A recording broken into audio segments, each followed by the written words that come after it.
어, 예. 아이고, 예.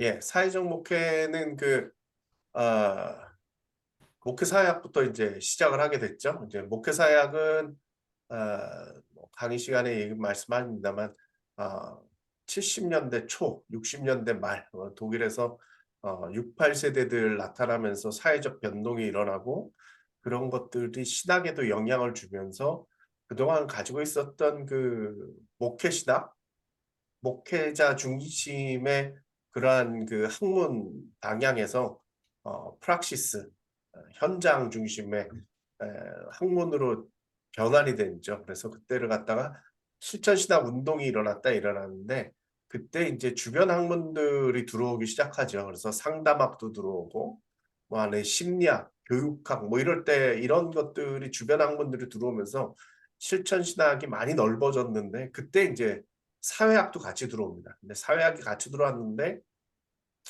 독일에서는 그 이후에 이제 그 발전이 있었습니다. 요걸 들어온 사람이 이제 제 지도 교수인 다이버 교수가 독일에서 이제 처음 시작을 했고요. 다이버 교수 같은 경우는 그 신학, 그러니까 사회학으로 박사를 받고 신학으로 그 하빌리타존이라고 그러죠. 교수 자격은 신학으로 하고, 그러니까 석사까지는 쭉 신학을 하셨고 실천 신학 공부를 하시다가 박사를 사회학을 하시고 이제 그렇게 운동을 진행시켜 나가셨습니다. 그래서 독일에서 그 목회사회학 연구소 그래가지고 그거는 이제 독일의 국가교회니까 이렇게 거기에 속해 있는 연구소에서 그 우리나라로 치면 강도사 의무교육기관으로서 역할을 했었습니다. 그래서 자리를 잡았고요. 우리나라에서는 뭐 제가 이제 처음 목회사회학이라는 이름을 가져다가 썼던 것이고 그 이전에는 주로 이제 종교사회학에서 기독교 학자들이 있었던 것인데 저 같은 경우는 이제 실천시대에서 처음 목회사회학을 들여온 거고 이후에 이제 제 관심사는 현대인들의 종교성 그래서 종교인구 변동이라든가 뭐 이머징교의 가나안 성도 포스트 모더니즘 뭐 4차 산업혁명, 뭐 최근에 코로나나 뭐 이런 것들, 현대인들의 종교성에 대한 관심, 그 다음에 교회의 사회적 역할, 시민사회, 뭐 지역 공동체, 이주민 다문화, 뭐 탈북민, 자살 뭐 이런 식으로 교회의 사회적 역할에 대한 관심들을 가지고 있었고 또 하나 이제 교회 개혁, 그래서 뭐 소형교회, 중형교회, 대형교회 뭐 이런 거 했는데 뭐 최근에는 이제 농촌교회에 대한 공부도 좀 했었습니다. 뭐 사회적 목회 배경을 보면 이제 에, 그 이중직에 대한 이야기가 있었고요. 초창기에는 이제 2014년도에 이중직 그 설문조사를 처음 했었습니다. 그래서 이때 이제 이중직이라는 것을 공식적으로 이제 아마 다루긴 처음이었던 것 같아요. 이렇게 비공식적으로 계속 얘기가 있었는데 이제 화제가 됐다 뭐 이렇게 할 수 있을 것 같아요. 이런 것은 이제 처음 2014년도에 처음 문제 제기를 했고 그 이후에 이제 그 보면은 교단들마다 이제 조건부 허락 뭐 이런 발전 과정들을 가졌습니다. 그래서 이중직 문제가 이제 불거졌고 그 이중직 문제를 보면서 이런 분들이 굳이 이중직을 한다면 이왕이면 사회 발전된 일을 하면 어떨까 뭐 이런 생각들을 갖고 좀 더 맥락을 가졌었습니다. 2018년도에 사회적 목회 컨퍼런스를 처음 했죠. 네, 처음 했습니다. 이 위에 있는 유명하신 강사님들은 미끼였고, 예, 물론 사회적으로 활동을 많이 영향력 있게 하셨고 우리들에게 많이 큰 영향력을 끼쳤지만 어찌됐건 그래요, 미끼였고 처음 사회적 목회라는 말을 이때 처음 했습니다. 2018년도에 제가 이제 사회적 목회다라는 말을 꺼냈었고요. 이때 이제 제 마음속에 이제 이런 사회적 목회를 하는 데 있어서 예. 그러면은 이제 사례가 있어야 이해가 되잖아요. 목사들은 이틀에 걸쳐서 했었는데 이때 한 200여 명 왔었어요. 그래서 저희가 생각했던 것보다도 아주 많이 왔었는데 보시면 이제 다 낯익은 이름들이죠. 장진원, 김주선, 김문건, 박홍래, 오만종, 한기양 여기도 이제 대부분 앉아 있네요. 그래서 제가 일부러 우리 학교 특히 이제 우리 그 목회와 사회 과정에 있는 박사 과정을 하신 분들 주로 위주로 사례를 짰죠. 왜냐하면 이런 얘기하면 항상 듣는 얘기가 뭐냐 하면 그 사람들이니까 한다. 특별한 사람들이니까 한다. 이런 소리를 주로 해서 일부러 우리 학교 그중에서도 이제 아예 그냥 우리 박사 과정에 있는 학생들만 이렇게 할 수 있다라는 걸 좀 보여주려고 이렇게 일부러 사례를 이렇게 짰는데 상당히 반향이 컸습니다. 그래서 여기 이제 사례 발표하신 분들 뭐 언론에 무지하게 나왔죠. 그래서 반향이 컸고요. 근데 이게 그 큰 의미가 있는 것은 그 저도 좀 놀랐는데 그냥 그렇게 뭐 굳은 결심을 하고 사회적 목회다 뭐 이렇게 했다기보다는 문제 제기 형식으로 사회적 목회다 이름을 붙였는데 사람들이 그 이름에 꽂힌 것 같아요. 내용은 잘 모르고 사회적 목회라는 게 이상하게 들어본 이름이다. 라는 뭐 약간 좀 예. 그래서 이름 때문에 뭐 많은 화제가 되고 실은 사회적 내가 했던 것들이 '사회적 목회구나.' 이렇게 생각들을 많이 하셨던 것 같아요. 그러니까 이런 것들이 상당히 중요한데 이론 신학하고 실천 신학의 차이지 않습니까? 이론 신학은 기존에 있었던 이론과 신학을 가지고 현 상태를 이야기한다면 실천 신학은 현 상태를 가지고 지금 이 프락시스에서 우리가 신학적으로 어떻게 이해할 것이냐를 접근을 하고 있는 게 실천 신학이라고 할 수 있는데 이런 사회적 목회 같은 것들은 많이 하고 있었죠. 근데 그거를 갖다가 그냥 특이한 사람들이라고만 생각을 한 거지 이걸 묶어서 뭐라고 이야기해 본 적이 없었는데 예. 그래서 그 뭐 좀 이따가도 설명하겠지만 미셔널 처치를 많이 의존하다가 '그게 우리를 해석해 줄 수 있지 않을까?'라고 생각을 하다가 아무래도 그 틀이 좀 어색하죠. 미국에서 들어오던 거다 보니까 많이 어색했는데 그 부분에 있어서 아마 이 말이 입에 붙은 것 같습니다. 그래서 이야기를 많이 했었고 이후에는 2021 년도에 인제 그냥 코로나 기간이지만은 목사의 직업 이게 사회인으로서의 자리 그래서 목사의 직업이라는 말을 제가 인제 문제 제기를 한 거죠. 예. 목사의 이중직이다 뭐다 이렇게 하는 거가 아니라 그냥 '목사가 또 다른 직업을 가질 수도 있다.'라는 그러한 개념으로 좀 열어 놓기 위해서 그 사회적 목회를 했었고요. 이후에도 인제 지방으로 많이 지방에 요청이 있었습니다. 그래서 부산에서도 부산의 그 통합적 3 개 노회가 합쳐서 하겠다 그래 가지고 부산에서도 하고 뭐 여기저기 했고 그다음에 인제 올해 6차 사회적 목회 컨퍼런스를 진행을 했고 목회자의 직업이랬지만 그 위에 잡페어 그래 가지고 직업 박람회를 한 거죠. 실제적으로. 이전에 인제 우리가 직업을 가질 수 있느냐 없느냐 막 이런 얘기하다가 그러지 말고 인제 직업을 가질 수 있느냐 없느냐 이런 얘기 그만하고 무엇을 할 것이냐 길을 좀 보여주자. 실제적으로 목사가 할 수 있는 게 무엇이냐를 보여주자라는 거죠. 이 코로나 지나면서 교회들 어려워 가지고 폐교해야 데들이 많은데 목사들이 갈 길을 잃은 것 같아요. 그래서 더 이상 뭐 이거를 갖다가 되냐 안 되냐를 할 때가 아니다. 제 생각에는. 오히려 어 어떤 직업을 가질 수 있는가를 소개를 해 주는 게 더 낫다. 제 마음속에 든 게 뭐냐 하면 아니 다른 데 일반적인 직장도 다니다가 직장이 인제 문을 닫으면 그 직원들을 이렇게 다른 직장 소개해 주거나 아니면 인수하는 회사에 이렇게 저기 뭐야 직원들 인계하는 걸 아주 조건으로 내세우는데 아니 우리가 한 뭐 노회구 지방회라고 하면서 모여 가지고 막 우리가 한 몸이여 막 이러다가 갑자기 사람들이 교회가 어려워져 가지고 떨어져 나가는데 그다음부터는 "네 맘대로 해라." 하는 거는 저는 비윤리적인 것 같아요. 사회보다도 윤리성이 못한 것 같아서 제가 '이거는 아니다.' 싶어 가지고 제가 그런 생각을 가지고 직업 소개 뭐 이런 식으로까지 좀 진행을 시켰습니다.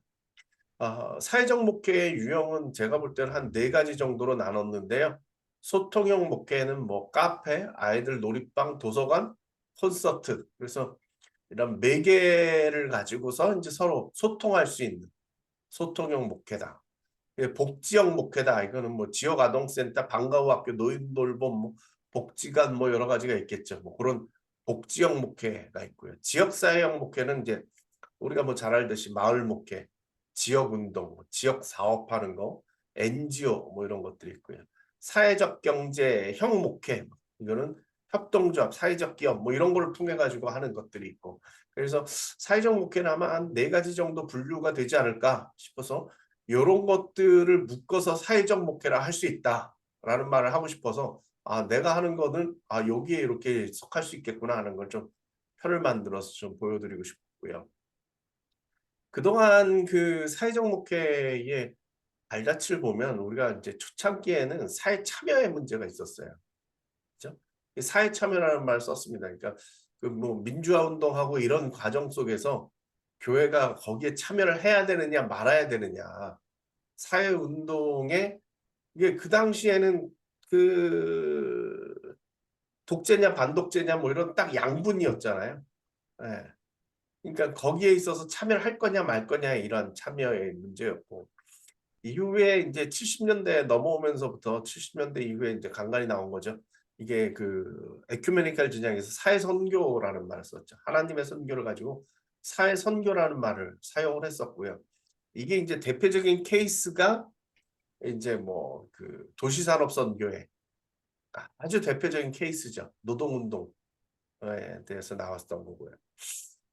그 다음에 이제 최근에 이제 미셔널 처치 얘기하는데, 미셔널 처치는 어떻게 보면 저 사회 선교의 맥락에서 복음주의판이다라고 이야기하는 그 지점인 것 같습니다. 그래서 그런 것들은 이제 복음주의권에서 사용을 하고 있는데, 어떻게 보면은 사회적 활동 뭐 이런 것들이 같이 포함돼서 특히 하나님의 선교라는 그런 관점에서 이루어지고 있다라는 걸 볼 때 복음주의판이다 뭐 이런 말이 뭐 잘못된 표현이라고 하기엔 좀 그 정도다 있다. 요즘 이제 로잔 얘기가 많이 나오니까요. 로잔도 복음주의권에서도 보면은 사회 선교에 대한 이야기가 있고요. 복음 전도와 정치적인 사회적 참여는 우리 크리스천 의무의 두 부분임을 선언한다. 뭐 이렇게 이야기가 나가 있고, 그 다음에 우리는 인간 사회의 모든 부분에서 정의와 사회를 향한, 그리고 모든 종류의 억압에서부터 남자들과 여자들을 해방시키기 위한 하나님의 관심을 나눠야 한다. 뭐 이런 식으로 짠 언약에도 잘 표현이 돼 있어서 이게 어떤 뭐 사회 참여라든가 아니면은 에큐메니칼 진보 쪽의 독점은 아니다. 그래서 로잔 요즘 얘기 많이 하고 해야 되는 부분인데 아직 좀 덜 되고 있는 것 같은 느낌이 들긴 합니다만, 사회적 책임, 전도만이 아니라 사회적 책임도 해야 된다는 얘기를 많이 하고 있고요. 사회적 목회는, 사회적 목회라면 그냥 낯설면서도 익숙한 단어다라는 말이 제가 맞는 것 같습니다. 그래서 우리가 많이 쓰고 있죠. 사회 서비스라는 말, 소셜 서비스나 뭐 사회 복지 할 때도 같은 말이고, 그 다음에 사회적 경제, 소셜 이코노미도 같은 의미죠. 그래서 독일 말로는 소치얼스타트, 그래서 사회국가, 사회국가. 그 다음에 소циаль의 마크빌샤프트는 뭐 이렇게 상상이 되죠, 뭐 독일어로. 소셜, 마크트는 시장이죠, 경제, 사회시장 경제. 독일 같은 경우는 국가 정체성은 사회국가, 소치얼스타트고, 그 다음에 경제 체제는 그냥 마크빌샤프트가 아니라 그냥 시장 경제가 아니라 소циаль의 마크빌샤프트. 그래가지고 그 사회 시장 경제가 기본적인 틀입니다. 이게 국가 정체성과 그 경제 체제인데, 어떻게 보면은 복지국가형이라고 할 수 있고, 그 일부 표현 그 번역해서 쓰기는 공동체 시장 경제, 뭐 공동체라는 말로 표현하기도 하는데, 아마 그 뜻을 담으려니까 그렇겠죠. 기본적으로 하기엔 사회주의 국가다라고 할 때 그 사회주의와는 분명히 다르다. 라틴어로는 소시우스, 공동의, 연대의, 함께 살아간다. 근데 그 살아간다라는 의미의 공동체가 된다는 데 있어서 핵심적인 사항은 사회적 약자들을 세워서 함께 공동체를 만들어 나간다라는 게 기본 틀이고요. 이건 유럽 지도죠. 종교적 그 틀로 보면, 그렇죠? 이쪽은 동구권의 여기까지쯤 될 겁니다. 정교회 쪽이고요. 그죠? 그 다음에 이쪽은 예, 그 천주교 쪽이고요. 그죠? 그 다음에 루터교 같은 경우는 이쪽으로 퍼져 있습니다. 독일의 한 중간부터 프랑크푸르트부터 올라가가지고 덴마크, 노르웨이, 스웨덴, 핀란드, 에스토니아 이런 나라들, 에스토니아까지도 이제 그 루터교인데 독일 같은 경우는 폴크스키르케 그래가지고 국민 종교로 이해를 합니다. 국민교회. 그러니까 국가교회가 아니죠. 국민교회다. 그러니까 대부분이 믿는 교회다. 뭐 이렇게 표현을 하는 거고 과거에는 좀 국교였습니다. 근데 덴마크, 노르웨이, 스웨덴, 핀란드 이런 나라들은 루터교가 국교입니다. 루터교가 국교라고 정해져 있고요. 에스토니아 같은 경우는 상상이 되시겠지만 소련에서 독립한 상태인데 여기도 루터교가 중심입니다. 그리고 칼빈주의 같은 경우는 우리들이 이제 오해죠. 칼빈주의가 많을 것 같은데 영향력을 준 쪽이 이쪽이죠. 스위스, 그다음에 네덜란드 거쳐서 영국 거쳐서 이쪽으로 이제 미국 거쳐서 대한민국까지 오는 뭐 그런 구조인데 이러한 그 종교적인 그 구분이 우리가 보면 소위 얘기하는 그 국가 정체성하고 비슷한 영향력을 끼치죠. 그래서 보시면 아까 독일을 제가 사회국가다 그랬는데 사회국가 체제가 여기에 이렇게 연결되어 있습니다. 루터교가 지배하는 국가들은 다 사회국가입니다. 그게 이제 그 영향력을 주는 거죠. 루터교 같은 경우는 이분이 루터고 이쪽이 칼빈이죠. 루터교 같은 경우는 공동체성이 강하죠. 예. 영주 중심으로, 국가 중심으로 종교개혁을 일으켰기 때문에 사회적 책임도 강하고, 그 다음에 두왕국론에서 볼 수 있듯이 그 정부 체제와 교회를 갖다가 분리를 안 했죠. 둘이 병립해서 갈 수 있어야 된다라고 생각을 하는 거고. 그러다 보니까 항상 루터교 국가들에 있어서 교회의 역할은 사회복지 쪽입니다. 공동체에 대한 이야기, 사회의 가치를 제시하는 일, 뭐 이런 것들인데 칼빈주의 같은 경우는 쉽게 얘기해서 한 번도 정권을 잡아본 일이 없죠. 예. 스위스에서 그 쭈리에서 칼빈이 잠깐 잡은 거 외에는 네덜란드, 영국 다 쫓겨났죠. 계속 도망만 다니던 사람들입니다. 미국 가가지고 드디어 권세를 잡았는데 이분들 생각들이 뭐였느냐? 정교 분리였죠. 제일 한 게 정교 분리죠. 우리가 국가에 대해서 관여를 안 할 테니까 국가도 우리들한테 관여하지 말아달라. 이게 기본적인 틀이었죠. 특히 한 가지 중요하게 다른 것이 무엇이냐? 구원관이나 종교 형태를 보면 여기가 키르켄 타입이고 처치 타입이고 이쪽이 색 타입이죠. 그래서 개인 윤리가 발달돼 있습니다. 우리는 개신교로는 무조건 칼빈주의적인 개념을 가지고 개인 구원만 생각을 하는데 루터교회는 그런 개념이 별로 없습니다. 약간 천주교 비슷한 느낌이 조금 있고요. 그래서 그 공동체에 대한 강조가 많이 되고 있고 우리는 이제 개인주의죠. 완전히 개인주의죠. 그러니까 자본주의의 발전도 루터교회는 공동체 중심으로 가고요. 칼빈주의는 개인주의 중심으로 흘러가다 보니까 이 흐름이 다르다라는 거예요. 그래서 이 사회적이다라고 이야기할 때는 루터교회 쪽이 좀 더 많다. 공동체에 대해서는 뭐 성경도 많이 이야기하고 있죠. 이스라엘 같은 경우는 신앙 공동체이면서 국가 공동체죠. 이 말은 무슨 말을 제가 지금 하려고 하는 거냐 하면 신앙이라고 이야기하는 그 규례들이 국가에서도 동일하게 적용이 됐다라는 거예요. 그러니까 우리가 얘기하고 있는 성경에 무슨 사회적 책임 부분들이 있죠. 약자보호법이 대표적인 케이스죠.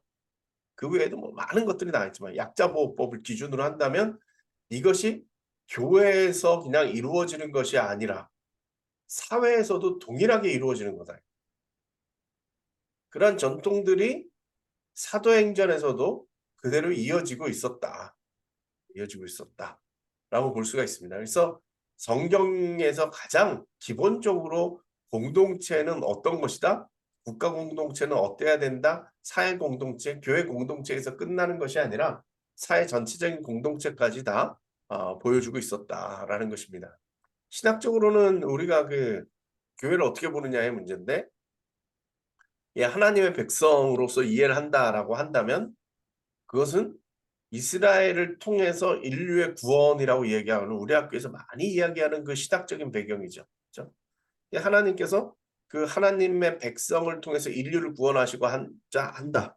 그러면은 교회는 새로운 이스라엘이라고 하는 하나님의 백성인 이 교회는 역시 동일하게 하나님의 구원사 인류의 구원을 위해서 사용되어지는 도구이고 통로이다. 그 사회적 책임을 다해야 된다. 뭐 이런 얘기를 하는 것이고요. 교회는 두 번째 거룩한 자들의 공동체다. 호미니오 쌍토룸이다. 내지는 그리스어로 코이노니아 하기온이다. 성도들의 공동체다. 라는 말 드리고요. 그걸 통해서 내적인 공동체라고 이야기를 할 수 있고 그것을 통해서 하는 것은 무엇이냐? 하나님 나라의 예시 공동체라는 것이고 그리고 이 세계를 향해서 우리가 주어주는 가치, 우리들이 공유할 수 있는 그 가치를 제시하는 공동체여야 한다라는 것이죠. 일반적인 공동체와는 다르다. 대한 공동체로서의 역할을 해야 된다. 세 번째는 이제 유기체로서의 교회죠. 은사 공동체를 이야기하고 있습니다. 우리는 주님의 살아있는 몸이다라는 것이고요. 제도가 몸은 아니죠. 그렇죠? 제도가 몸은 아니죠. 결국 그렇다 보면 우리들이 해야 될 일은 뭐냐? 그리스도의 사역을 이어가는 것. 네. 보네퍼의 말이 뭐 명확한 것 같습니다. 보네퍼는 바울을 빌려서 교회를 그리스도와 동일시한다. 그리스도의 몸이 있는 곳에 그리스도가 있다며 교회가 있는 것처럼 교회가 그리스도 안에 있듯이 그리스도는 교회 안에 있다고 주장한다. 그러면서 더 나아가 그리스도가 하나님의 현존이듯이 교회는 그리스도의 현존이라고 하며 신약 성경은 공동체로서 존재하는 그리스도라는 계시의 형태를 말한다. 그의 독특한 개념으로 그런 교회를 공동체로서 존재하는 그리스도다. 상당히 재밌는 표현이죠. 그죠? 교회를 공동체로서 존재하는 그리스도다. 구분이 안 돼. 교회가 그리스도를 위해서 존재하는 게 아니라 공동체가 곧 교회가 곧 그리스도다라는 말을 했습니다. 이 제목이 상당히 제가 별로 안 좋아하죠. 네, 성도의 교제라는 말, 이 코이노니아라는 말을 갖다 공동체라고 번역을 해야 될 걸 상투적으로 교제라고 표현을 해놓으니까 이게 교회라는 개념이 안 들고 자꾸 레크리에이션 북 같은 느낌을 자꾸 주지 않습니까? 예. 그래서 아까 얘기했던 코이노니아 공동체다. 뭐 이런 얘기들이 있고요. 결국 우리가 유기체라고 했을 때 그 유기체로서 해야 할 일이 무엇이냐? 그거는 사역 공동체입니다. 하나님 나라, 그리스도가 지향했었던 그 하나님 나라의 사역을 그리스도인 교회가 이어가는 것이다. 라는 거. 그것이 우리들이 필요로 하는 부분이다. 이렇게 볼 수가 있습니다. 하워드 스나이더는 하나님 나라에 대해서 참 잘 이야기를 했어요. 저는 하워드 스나이더 책은 이 책이 제일 좋은 것 같은데 참으로 해방된 교회. 근데 이게 뭐죠? 절판은 아니고 예, 품절이 됐는데 안 찍더라고요. 절판된 거죠. 예. 이 책이 제일 나은 것 같은데 이상하게 안 하는 것 같습니다. 어찌됐건 여기 써 있습니다. 하나님 나라의 사람은 먼저 하나님의 나라와 교회를 구한다. 그러나 교회에만 속한 사람은 교회를 세우기 위해 때로 의와 자비와 진리를 간과한다. 교회에 속한 사람은 어떻게 하면 사람들을 교회로 끌어들이냐를 생각한다. 그러나 하나님 나라의 사람은 어떻게 하면 사람들을 세상으로 내보내느냐를 생각한다. 교회에 속한 사람은 세상이 교회를 변화시킬까 봐 염려한다. 그러나 하나님 나라의 사람은 어떻게 하면 교회가 세상을 변화시킬 수 있을지를 고민한다. 이게 맞는 얘기죠. 우리가 교회에 속한 사람인지 하나님 나라에 속한 사람인지를 봐야 될 것 같아요. 그러니까 우리는 항상 교회 중심적인 사고 내지는 교회에 당장 떨어진 일 쫓아가다 보면 우리가 교회 울타리 안에서 우리의 사고를 멈출 때가 많은데 예, 우리가 하나님 나라를 위해서 교회로 부름받았다라는 사실은 간과해서는 안 되겠다. 그런 말입니다.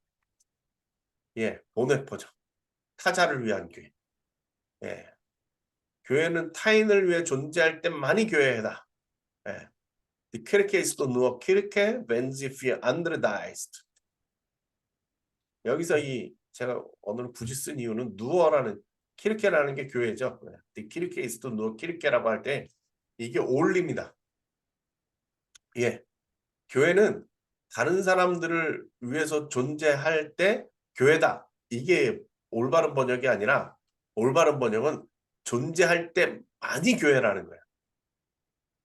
예. 다른 사람을 위해서 존재하지 않으면 교회가 아니라는 얘기예요. 예. 다른 사람을 위해서 존재할 수도 있다가 아니라 그렇게 해야만이 교회라는.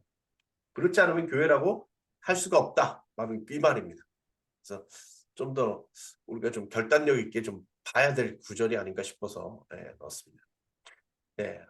제사장직은 하워드 스나이더의 똑같은 책입니다. 제사장직은 그저 교회 내부를 위해서가 아니라 세상을 위해서 주신 것이다. 제사장으로서 그리스도인들은 다른 사람들을 위한 하나님의 선교사여 종이다. 제사장의 일은 사람들 앞에서 하나님의 대리자가 되는 것이요 하나님 앞에서 사람들의 대리자가 되는 것이다. 마찬가지로 교회는 세상에 존재하는 그리스도의 몸으로서 하나님을 세상에 나타내고 세상을 하나님께로 이끄는 사명을 받았으며 또 능력을 입었다. 이 역시 이스라엘이 열국 앞에서 하나님의 대리자가 된다고 하는 구약에 연언한다. 예. 제사장 나라다라고 이야기할 때 우리가 보통 이해하는 건 우리가 그래서 거룩하다라고 하고 끝난다는 거예요. 그게 아니라 스나이더 얘기는 제사장의 역할에 대한 얘기라고 합니다. 세상을 위해서 제사장이 존재하는 것, 제사장직이 존재하는 것처럼 교회는 세상을 위해서 그 역할을 해야 된다는 거예요. 그 역할에 대한 이야기. 즉 교회는 자신이 거룩한 걸로 끝나는 것이 아니라 그 거룩함을 가지고 세상을 대리하는 역할을 해야 된다. 그런 얘기고요. 미셔널 처치에 대한 논쟁은 좀 생각을 해봐야 될 것 같습니다. 저도 미셔널 처치 개념을 가지고 많이 쫓아다녀 봤는데 껄쩍지근해요. 왜? 미국 거거든. 이게 핵심적으로 이 레슬리 뉴비긴이 그 얘기를 했다는 거 아닙니까? 실은 레슬리 뉴비긴이 무슨 그 미셔널 처치의 어떤 신학적인 배경 미셔널 처치를 만든 것처럼 자꾸 얘기가 되는데 그게 아니라 그냥 미셔널 그 레슬리 뉴비긴이 했던 얘기. 오랫동안 선교사로 인디아 선교사로 갔다가 영국으로 와 보니까 야, 이 영국이 더 선교지네. 이 아이디어를 가져온 거죠. 그래서 1996년도에 이분들이 이 책을 쓴 겁니다. The Church Between Gospel and Culture. 그러니까 복음과 문화 사이의 교회. 이걸 가지고 이제 촉발을 한 거죠. 그래서 이 단체를 만들죠. The Gospel and Our Culture Network. GOCD인가 뭐 이렇게 이름을 붙여가지고 이 단체를 만들고 미셔널 처치 운동을 시작을 합니다. 이때 시작을 한 것이고요. 여기 GOC에. 그래서 핵심적인 사항은 복음만이 아니라 복음과 교회와 문화라고 하는 이 세 축을 가지고 이해를 해보자 라고 이야기를 하고 있는 거고요. 간단하게 설명을 드리면 미셔널 처치는 새로 만든 단어라고 그러죠. 저도 뭐 영어가 약해서 미셔너리가 원래 미션의 그 관용사인데 그게 아니라 미셔널이라고 구분해서 이야기를 했는데 그건 뭐냐? 해외로 나가는 미셔너리에 대한 개념하고 좀 구별짓기 위해서 국내 선교에 대한 이야기라고 할 수 있겠죠. 뭐 여러 가지 그 번역을 가지고 뭐 얘기를 하고 있는데 뭐 이건 우리에게 중요한 얘기가 아닐 것 같습니다. 그래서 그 문제 제기는 아까도 말씀드렸듯이 북미가 이제 기독교 사회가 아니다라는 것이죠. 그래서 여기서부터 선교하듯이 바꿔야 된다라는 거예요. 그래서 이분들이 하는 게 뭐냐? 선교사들이 선교지에 가서 할 만한 일들을 우리가 해야 된다는 얘기예요. 핵심적인 사항은 제가 한참 고민을 하다가 간단하게 결론을 내려보니까 그 얘기예요. 그래서 우리가 선교지에 가면 보통 뭐 그 나라 언어를 배우고 문화를 배우고 그 사람들에게 가까이 다가가기 위해서 봉사활동도 하고 뭐 이런 것들을 하잖아요. 이제 우리 사회에서 해야 된다는 얘기예요. 이제 더 이상 기독교 국가가 기독교 사회가 아니기 때문에 우리가 그런 일을 해야 된다. 이런 얘기죠. 그래서 어떻게 보면 예, 미시오 데이의 연결성, 신학적인 배경은 일로 잡은 거예요. 예, 그리고 처치 리더십에서 소셜 리더십으로의 전환. 저는 그렇게 봐요. 사회적 역할을 한다. 사람들의 마음을 얻기 위해서. 그러니까 기존에는 기독교 사회였으니까 어떻게 하면 다른 교회보다 우리 프로그램이 더 좋은 걸 할 수 있을까? 이 프로그램을 통해서 다른 교회 다니는 사람이 우리 교회 오게 할까에 대한 고민을 하고 있었다면 이제는 이제 다 교회를 안 다니는 사람들이 돼 버렸으니까 이들을 어떻게 처음부터 다시 끌어들일 수 있을까 생각을 하니까 '사회적 리더십을 가져야 되겠다.' 라는 것이고 그거를 갖다가 공동체 개념으로 이해를 했다라는 거죠. 네. 말씀드린 것 같습니다. 그래서 미션을 처치는 가장 중요한 건 사회적 리더십을 어떻게 가질 것이냐. 예. 이 사람들이 교회에 대해서 좀 생각을 좀 다르게 할 수 있을까.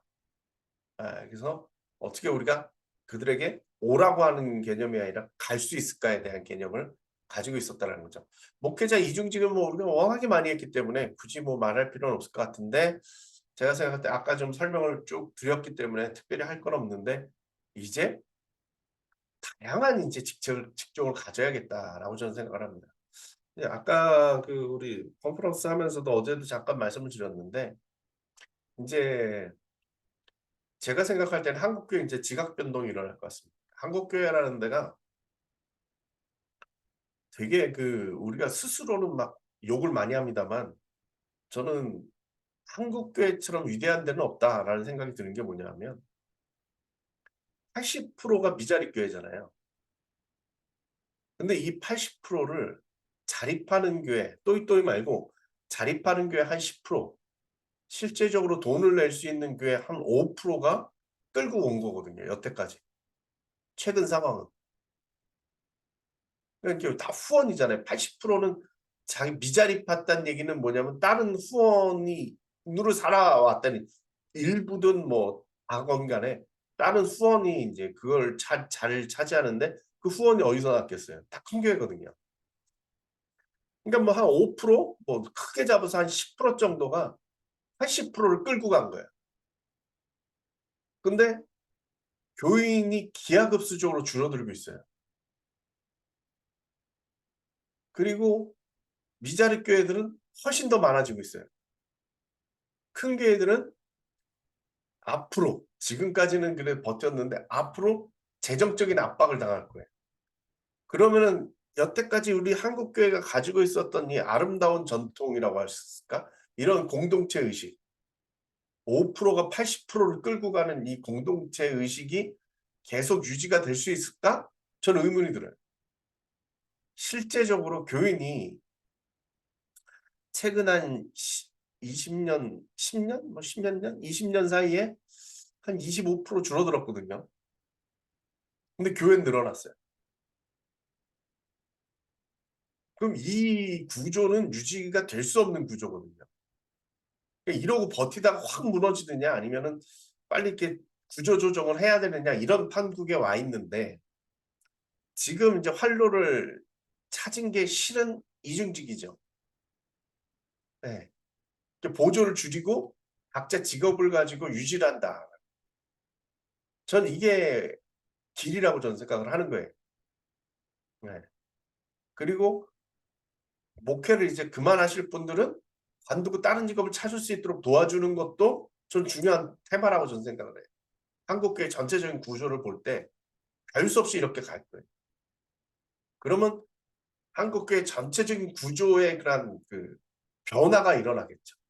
예전처럼 한 20년 사이에는 정말 어떻게 보면은 교회 간판만 걸어 놓고 이렇게 버티고 있는 교회들이 상당수였는데 이제 못 버틸 거라 이거죠.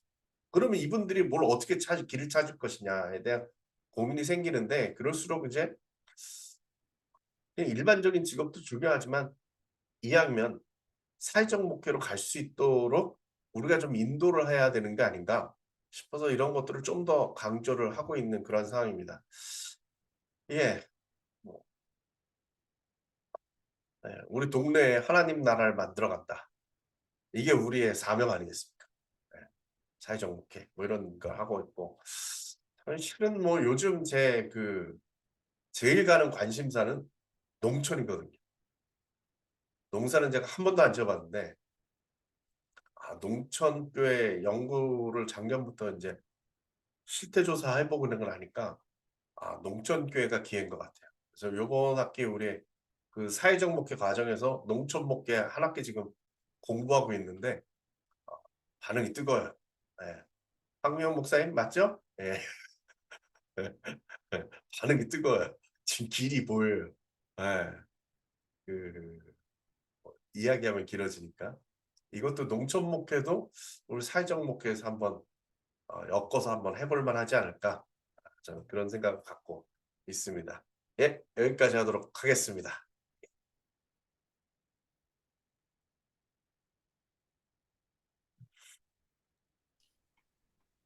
네, 감사합니다, 교수님. 저희가 2시쯤 했던 그때는 한 10분 정도 접속하셨는데, 강의하는 중에 계속 들어오셔서 현재 모두 22분이 참여하고 계십니다. 그 앞전에 좀 미리 접속하신 분들은 그래도 두런두런 이야기를 나눴는데, 시간상 후에 들어오신 분들하고는 저희들이 이렇게 좀 인사 나눌 시간은 없지만, 그래도 여러분이 이렇게 화면 보시면은 그죠? 오랜만에 이름도 보고 반가운 분도 계실 텐데요. 이따가 그 질의응답 시간에 좀 본격적으로 해주시는데, 저희가 계속 발표하고 듣기만 하다가 하는 것보다는 이렇게 좀 교수님 얘기 듣고 먼저 좀 질의응답하고, 뒤에 이제 3분 발표하실 분은 시간을 많이 못 드릴 것 같아요.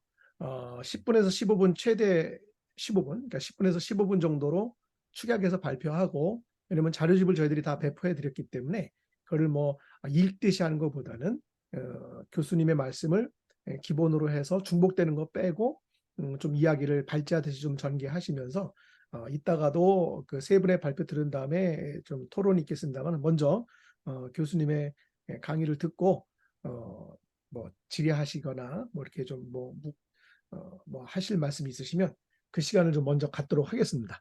네, 누구든지 마이크 켜시고 손 드시고 하면 이렇게 교차 없이 네,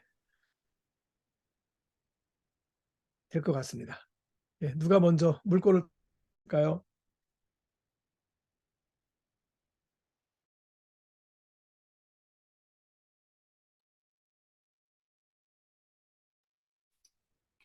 뭐 아무래도 뭐 쳐들어간다 뭐 이거니까 화면 켜진 분 위주로 지명하겠습니다.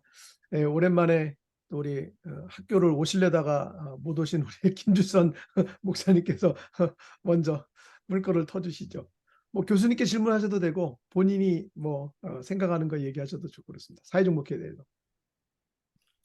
어, 질문이 될지 뭐가 될지 잘 모르겠습니다만,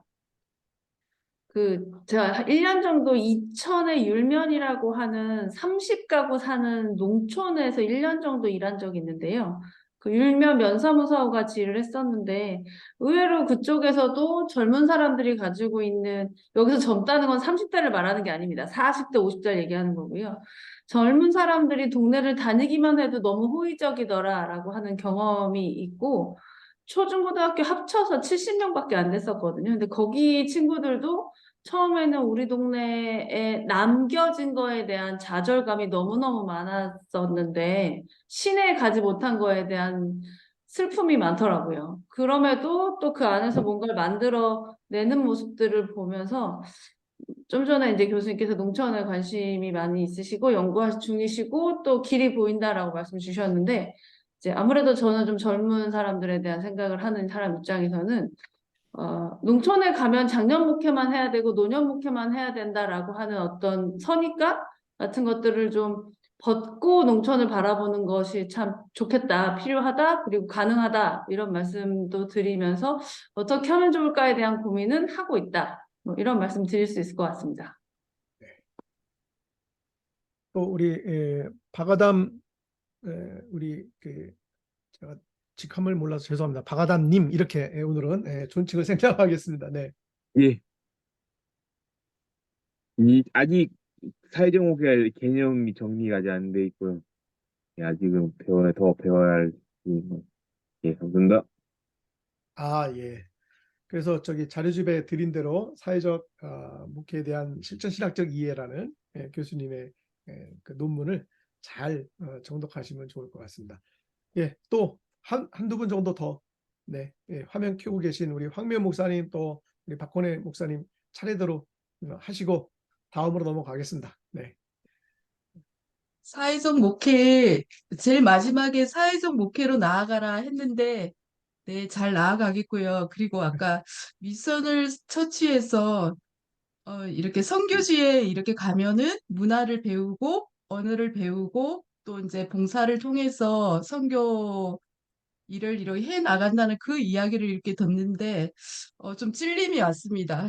저는 이렇게 조그마한 시골 마을에 들어갔는데 그 문화를 배우려고도 크게 문화를 배우려고 노력도 안 했었고 그리고 어른들이 사용하는 언어를 배우려고도 잘 안 했고 그냥 봉사만 하려고 했던 그런 찔림을 아까 강의를 들으면서 저는 이렇게 찔렸습니다. 그 이야기를 나누고 싶습니다.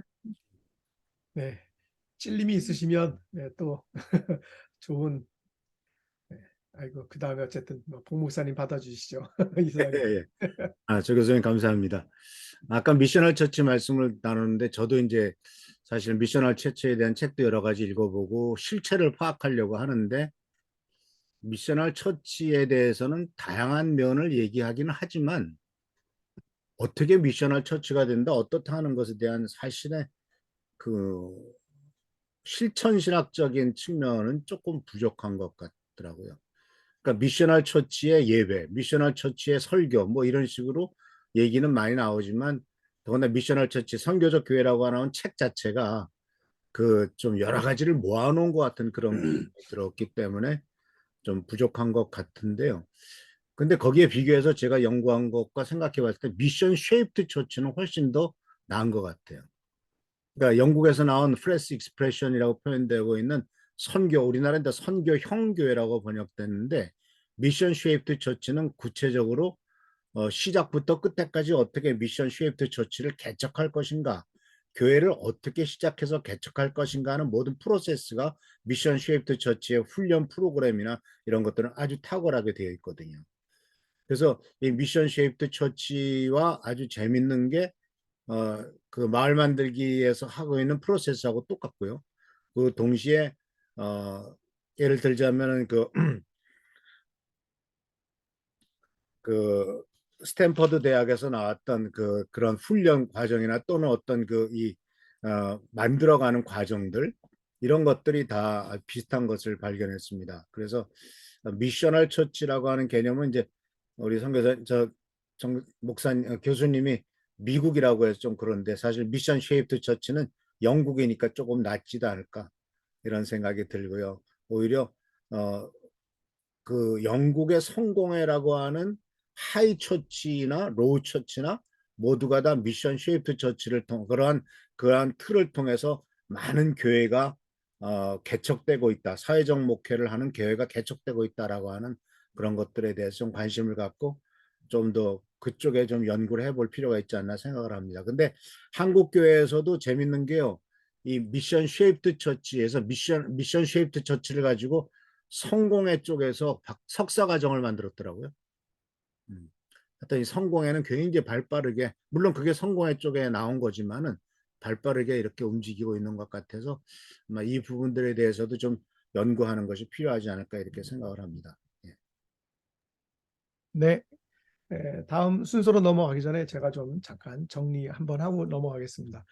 다음 순서는 세 분이 연달아 10분에서 최대 15분 발표를 하실 텐데요. 첫 번째를 우리 박건희 목사님께서 성경적 근거 얘기하시고 제가 잠깐 또 다루고 그다음에 오만종 목사님이 이렇게 연달아 발표하시겠습니다.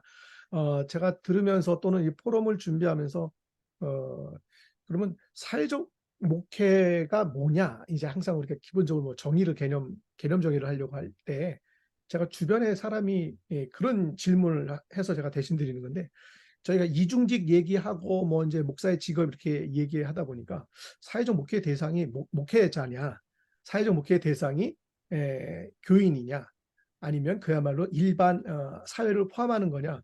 뭐 언뜻 들으면은 뭐 말도 안 되는 질문 같은데 또 사실 저희가 사회적 목회라는 거를 정립을 하려면은 거기에 대해서는 분명한 좀 대답이 있어야 될 것 같다라는 생각이 듭니다. 뭐 교수님의 생각이 없는 게 아닌데 그게 우리가 뭐 논문이 됐던 어떤 활동으로 표현될 때 이게 딱 잡히지 않는 듯한 느낌이 있고 그래서 저희 본 포럼의 여러 취지와 목적 중에 하나가 사회적 목회를 좀 더 충분히 학습하고 사회적 목회가 무엇이다라고 얘기를 해야 돼야 그래서 우리 학교 내의 과정으로서뿐만이 아니라 이게 우리 학교를 넘어서서 한국 교계에 또 일반 사회에 사회적 목회로서 어떤 영향을 미치거나 기여해야 된다면 우리 그 조성동 교수님께서 목회사역을 또는 사회적 목회라고 하는 것을 우리나라에서 처음으로 시도하신 건 되지만 시도한 것만 갖고는 안 되고 저희와 같이 일종의 학문 공동체로서 제자와 스승 사이이지만 저희들이 그걸 좀 내용을 풍부히 할 필요가 있지 않을까 그런 좀 생각을 해봅니다. 교수님 뭐 한 말씀 더 해주시고 다음 순서로 넘어가겠습니다. 또 나중에 기회를 또 드리겠지만 네. 예, 지금 말씀을 들으니까 문득 생각이 나네. 그렇게 생각이 되네요. 그래서 결국 교회가 해야 할 일이고 교회에 대한 이야기를 하는 건데 뭐 관련돼서 발전하다 보니까 이제 관심 있는 부분으로 자꾸 들어가다 보니까 이중직 얘기를 좀 계속 했었는데 이제 실은 교회의 역할에 대한 얘기죠. 그래서 처음에 제가 4가지 타입을 이야기했는데 그런 타입들이 다들 사회적 목회로 이야기할 수 있을 것 같고 그런 부분에서 이제 뭐 농촌 목회까지 제가 포함을 해보려고 노력을 하는 거다 이렇게 볼 수가 있을 것 같습니다. 예, 네, 예. 감사합니다. 어쨌든 오늘로부터 시작해서 이제 본격적으로 우리 교계에서 우리 실천 신대를 포함해서 넘어서는 사회적 목회의 시작점이 됐으면 좋겠습니다. 네, 이제 세 분의 발표를 차례로 듣도록 하겠습니다. 네, 목사님 공유는 제 건 제가 할게요. 예, 그러시죠. 예. 네, 먼저 박근혜 목사님께서 네. 제 거 발표하기 전에 아까 우리 민건동 목사님이 이제 던지셨던 그 화두에 대해서 사회적 목회의 대상에 대한 부분들을 생각해 보면은 사회라는 말 자체의 단어들을 좀 생각해 볼 필요가 있을 것 같아요. 사회의 카운터라고 한다면은 개인일 거 아니겠습니까? 그러면 개인 대상으로 하는 목회와 사회를 대상으로 하는 목회는 지금까지 한국 교회는 철저하게 개인, 그 중에서도 교회 내부에 있는 개인을 대상으로 한 것이 아닌가.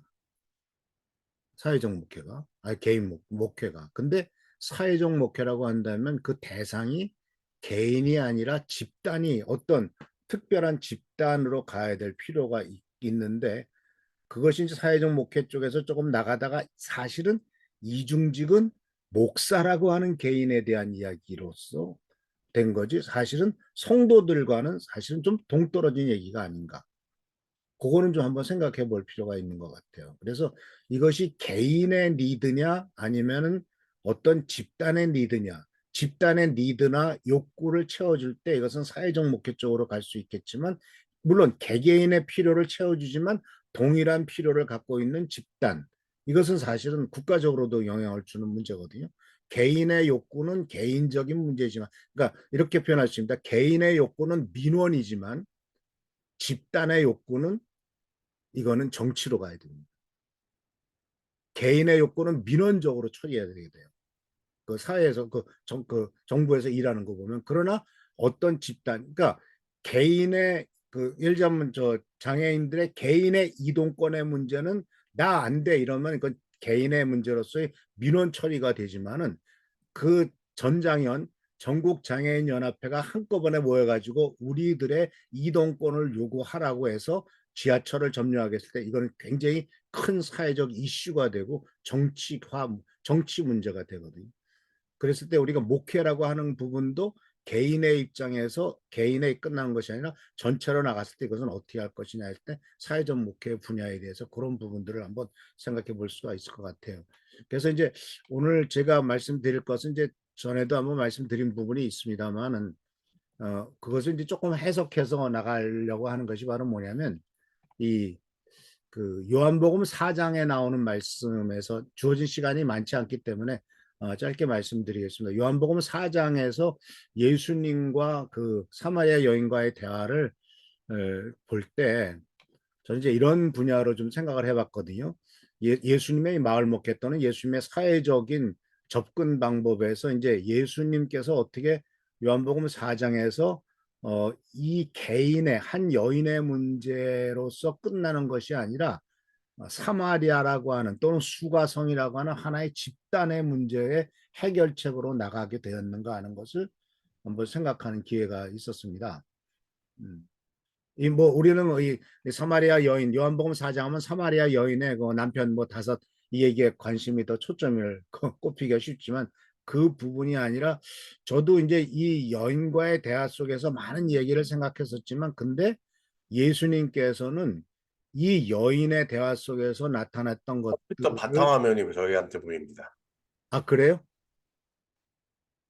이게 공유가 안 됐나요? 다시요.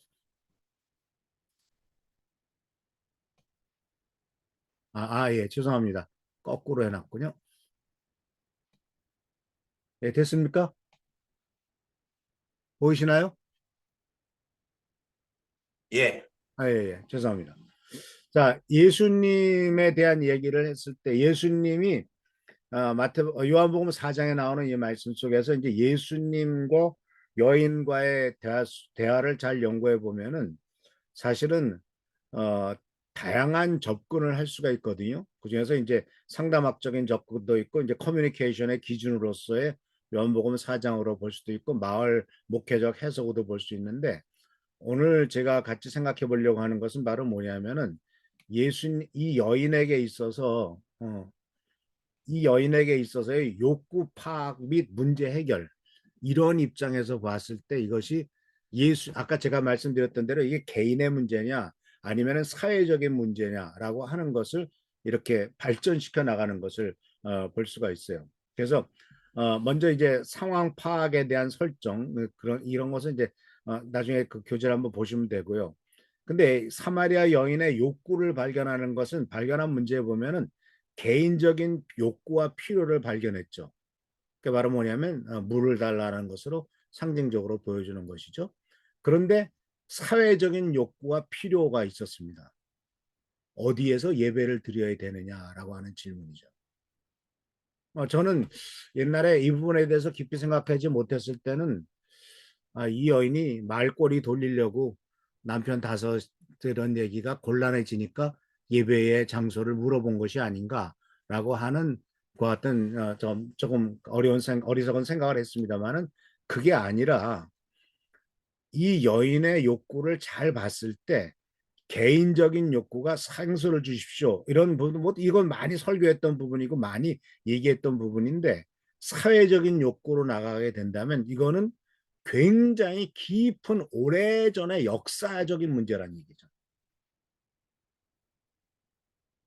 그리고 아까 황명 목사님께서 동네 이야기를 파악하지 않았다라고 하는 부분에 대해서 이렇게 회개 아닌 회개를 하셨는데 그 부분이 바로 뭐냐면은 사마리아 여인의 개인적인 문제는 인생의 갈증 문제였다면 그 마을 전체가 끌어안고 있는 대대로 내려오는 역사적인 문제가 뭐냐.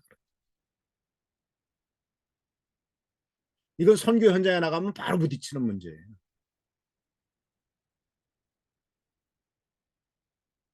그러니까 예수님께 어디서 예배를 드려야 됩니까? 라고 하는 이러한 단순한 질문이 그냥 단순한 게 아니더라고요. 그 배경에는 여로보암 이후의 문제예요. 솔로몬이 죽고 난 다음에 여로보암과 르호보암 나눠주면서 아시잖아요. 예루살렘 교회와 그리심산에서 성전을 새로 따로 사당을 만들어 놓고 예배를 드리기 시작한 그때부터의 역사가 예수님 때까지 거의 1000년을 내려오면서 바로 수백 년, 천년에 걸친 사회적인 문제가 됐다는 거죠. 거기에는 많은 민족적 정체성의 문제가 있고 멸시받는 존재의 아픔이 있고 또 거기에 또 더 중요한 것은 바로 뭐냐면 생각해 보니까 야곱의 우물을 굉장히 강조하고 있어요. 이 여인이. 그러면 자기 자신이 야곱의 후손이라고 하는 정체성의 문제가 있어요. 근데 유대인들은 사마리아 사람들을 야곱의 후손으로 인정하지 않거든요. 그랬을 때 이 부분에 있어서 이 개인적인 욕구와 사회적인 욕구를 발전시켜 나가는데 이 예수님께서는 이 사회적인 문제, 사회적인 욕구, 개인적인 문제가 아니라 사회적인 욕구로 발전시켜 나가는데 결국은 구원의 세 분야를 볼 때 영적인 문제, 사회적인 문제, 신체적인 문제가 다 구원을 받아야 되는데 이 여인에게 있어서는 이 사회적인 분야에 있어서의 구원의 문제가 뭐냐 그런 부분들을 생각해 볼 필요가 있지 않나 하는 겁니다. 그래서 해결해야 될 분야가 개인적인 욕구가 있고 개인 공동체적인 욕구인데 이 해결의 진행은 개인의 욕구가 사회적인 욕구로 발전돼 나가야 되는데 구원의 영역이 단순히 개인의 문제에서 끊치는 것이 아니라 사회적인 영역까지 발전시켜 나가야 되는 것이 사회적 목표의 중요한 목표와 타겟이 아니겠는가 이런 생각을 하게 되었습니다. 그래서 어저께 그 제가 책을 읽으면서 또 페이스북에 나오는 얘기 중에서 참 충격적으로 받아들였던 것이 뭐냐면 교회에서 예수님의 십자가를 중시하고 예수님의 십자가를 지라라고 계속 요구하는데 세상 이 많은 그리스도인들과 믿지 않는 사람들에게 더 이상 그들이 십자가를 지지 않도록 해주는 것이 복음의 목표가 아니야. 교회에서는 계속해서 십자가를 지라고 하는데 십자가를 지지 않도록 해주는 것.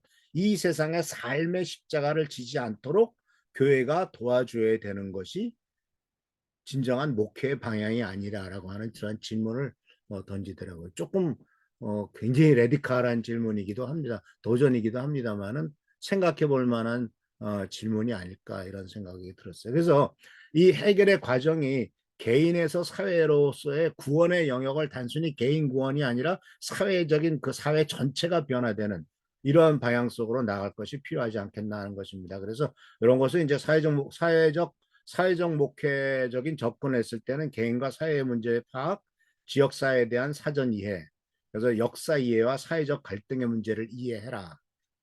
그래서 단순한 예로서 제주도가 복음 전하기 굉장히 힘든 사회 중에 하나지 않습니까? 이유가 뭔지 아시죠? 서북 청년단 이야기, 6.25 직후에 생겼던 그 끔찍한 해방 직후에 생겼던 끔찍한 기독교인이라는 입장으로 내려가서 제주 그 폭동에 대해서 수많은 3만 명 이상 제주도민을 죽인 사람들이 누구였느냐? 서북 청년단이라고 하는 영락교회에서 결성된 기독교인 청년들의 북한에서 내려온 청년들이 그들로 내려가서 제주도에 가서 학살을 했던 일. 이런 일들은 바로 역사적인 배경과 이런 것들이 있기 때문에 그것을 절대로 무시할 수 없다라는 사실이죠. 그래서 문제 해결을 위한 자료 수집, 문제 해결에 관한 실천과 실행 이런 부분들이 나오는데 결국은 개인의 변화가 상처와 아픔이 에너지로 바뀌죠. 교회적으로 말하면은 간증거리가 된다는 얘기죠. 그런데 간증거리는 하나님의 도구로 변신됐는데 예를 들자면은 사마리아 여인의 변화는 아주 모범적이죠. 상처 입은 영혼의 극적 변화에서 도피자에서 전도자로 되는 이와 같은 개인의 변화가 있었다면은 그러나 사회의 변화는 이건 이제 성경에 나온 것처럼 평화의 사람을 찾는 거죠. 그리고 나가서 이제 더 중요한 것은 사마리아 여인의 변화보다도 사마리아 수가성 주민 공동체의 변화. 주민 공동체의 변화. 저는 여기에 좀 초점을 꽂혔습니다. 사마리아 사람들 전체가 다 변화될 수 있었던 근거가 어디에 있었느냐.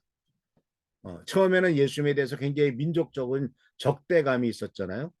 그런데 그 다음에 예수님의 제자들도 사마리아 성에 들어가서 같이 밥을 먹으면서 이제 신앙 공동체가 이루어지면서 사마리아 전도의 초석이 됐고 나중에 빌립 집사가 사마리아에 가서 복음을 전했을 때 폭발적인 부흥이 일어났었던 것 자체가 이와 같이 어떤 그 예수님께서 깔아놓았던 어떤 변화의 초석이 있었기 때문에 그런 것이 아니었겠는가 하는 것을 생각해 볼 수가 있었습니다. 그래서 그런 게 개인과 사회 변화가 이제 미션 쉐이프드 처치 선교형 교회화에 있어서 이제 마을 목회적 관점이나 사회적 목회의 관점에서 생각할 것은 지역 사회에서의 한 사람 찾기, 평화의 사람이라고 얘기하죠.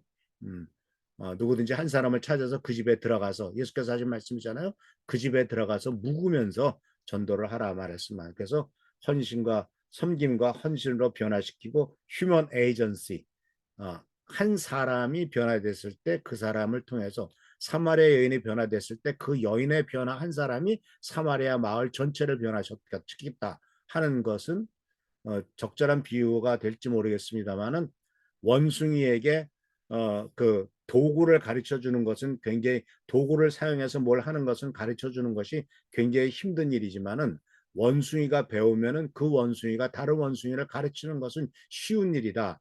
라는 말을 했던 것처럼 한 명의 사마리아 여인을 변화시키는 것은 어려운 일이지만 그 사마리아 여인이 또 다른 사마리아 사람들을 변화시키는 것은 아주 쉬운 일이었기 때문에 그것이 바로 우리가 농촌 목회라고 하는 것에 필이 꽂혔다면 농촌은 특히 그러한 어쩌 시적 사회, 공동체 사회이기 때문에 이분이 굉장히 영향력이 있는 사람에게 근데 오히려 모든 사람이 알고 그 부정적인 영향이잖아요. 그죠? 사마리아 여인은 동네 사람들이 다 손가락질하는 사람인데 그 손가락질하는 사람이 변화됐을 때 그 사회 전체가 변화되는. 그러니까 우리가 흔히 생각할 때는 어떻게 생각하냐면은 바로 그 사회적인 영향력, 좀 예전에 사회적으로 그 성공한 사람들에게 변화시키면 다른 사람들도 변화될 것이라고 생각하지만 그게 아니라 사회에 밑바닥 친 사람을 변화시켰을 때 그 사회가 변화되는 이런 것들이 말씀을 통해서 배울 수 있는 것이 아닐까 이렇게 생각을 합니다. 그래서 공동체의 회심인데 그래서 그 개인에서 공동체로 나가는 것이 이걸 이제 결국 개인 목회에서 사회적 목회로 나가는 것인데 관계망의 확장을 볼 때 예수님과 여인이라고 하는 1대1의 관계에서 나아가서는 제자들과 주민들이라고 하는 공동체적인 다수 대 다수의 그 확산되는 말씀을 볼 수가 있고요. 그래서 이 지역 공동체의 회복이 과거와 현재와 미래라고 하는 입장으로 봤을 때는 어떻게 이것이 발전돼 나가느냐. 그래서 결국은 신앙 영적 공동체가 회복돼서 마을 공동체에서 신앙 공동체로 나가고 이 미셔널 처치에서 가장 중요한 슬로건 중에 하나가 뭐냐면 Bring the people to the church가 아니라 Be the church. 내가 가서 교회가 되라 라고 하는 그러한 이 메시지가 그대로 이루어지는 것이 아닌가 생각합니다. 자, 그래서 이제 마지막으로 보면 이게 이게 프레스 익스프레션에 표현되고 있는 미셔널 처치에서 나오고 있는 프로세스거든요. 그래서 듣기, 사랑하기, 섬기기, 공동체 세우기, 제자와 탐색하기, 교회 형성하기. 이게 미션 쉐이프드 처치에서 나오는 프로세스입니다. 정확해요. 들어라. 세별하게 상대방의 이야기를 들어라. 그리고 그들의 필요를 발견해라. 그리고 또 하나님의 음성을 들어라. 왜냐하면 그들을 향한 하나님의 음성이 뭔가를 들어라. 그 다음에 사랑하고 섬겨라. 사람들과 함께 살도록 하는 하나님의 초청에 응답해라. 다양한 지역 모임에 참여하고 관계하고 수립하고 그들을 알아가라. 그리고 공동체를 세워라. 마을 공동체를 만들고 그 다음에 그것이 신앙 공동체로 나가게 하고 그들 중에서 제자가 될 수 있는 사람을 탐색해서 나중에 교회를 만들어라. 이것이 프레스 익스프레션에서 표현하고 있는 이 프로세스인데 이 부분들을 한 번쯤 배울 필요가 있지 않나 생각합니다. 마지막으로 이제 예수님의 제자들의 변화죠. 중요한 것은 예수님 그 마을도 변했지만은 예수님의 제자들이 이렇게 변화돼서 이제 그들도 어떻게 할 것인가. 나중에 다 뿔뿔이 흩어지잖아요. 그룹으로 나가지 처음에는 둘씩 작전 나갔습니다만 예수님의 부활 승천 이후에는 다 홀로 다 흩어졌습니다. 근데 홀로 흩어졌지만은 그들이 각각 휴먼 에이전시로서의 놀라운 역할을 발휘했다는 사실을 발견하면서 그래서 이제 결국은 공동체적인 사회적인 결과 그리고 MSC 미셔널 처치 미션 쉐이프드 처치와 이런 분석을 한번 해볼 필요하지 않았나 생각을 합니다. 길게 얘기해도 되지만 오늘 시간이 별로 없어서 여기까지만 하겠습니다. 마치겠습니다. 네, 감사합니다. 네, 이어서 제가 그 배포용 자료에 있는 걸 화면을 보면서 하고 제 다음에 이어서 오만종 목사님께서 또 직접 사례를 좀 이야기해 주시면 한 대략 20분에서 한 15분 정도 시간이 남을 것 같은데 그 사이에 또 전체적으로 질의응답 뭐 토론 또 마지막에 교수님 멘트 해주신 이런 순서대로 가도록 하겠습니다. 지금 공유가 되고 있나요?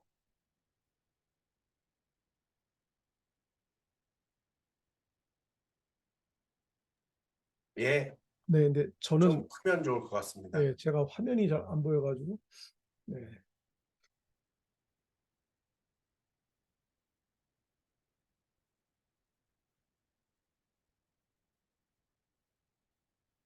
네, 저는 교수님 이어서 박홍래 목사님 말씀하셨기 때문에 자료집에 있는 부분을 몇 개 살펴보면서 발제하는 마음으로 우리 사회적 목회가 뭐 깊이와 그 넓이를 확산해야 된다면 어떻게 해야 될까 하는 측면에서 발제하는 마음으로 발표를 하겠습니다.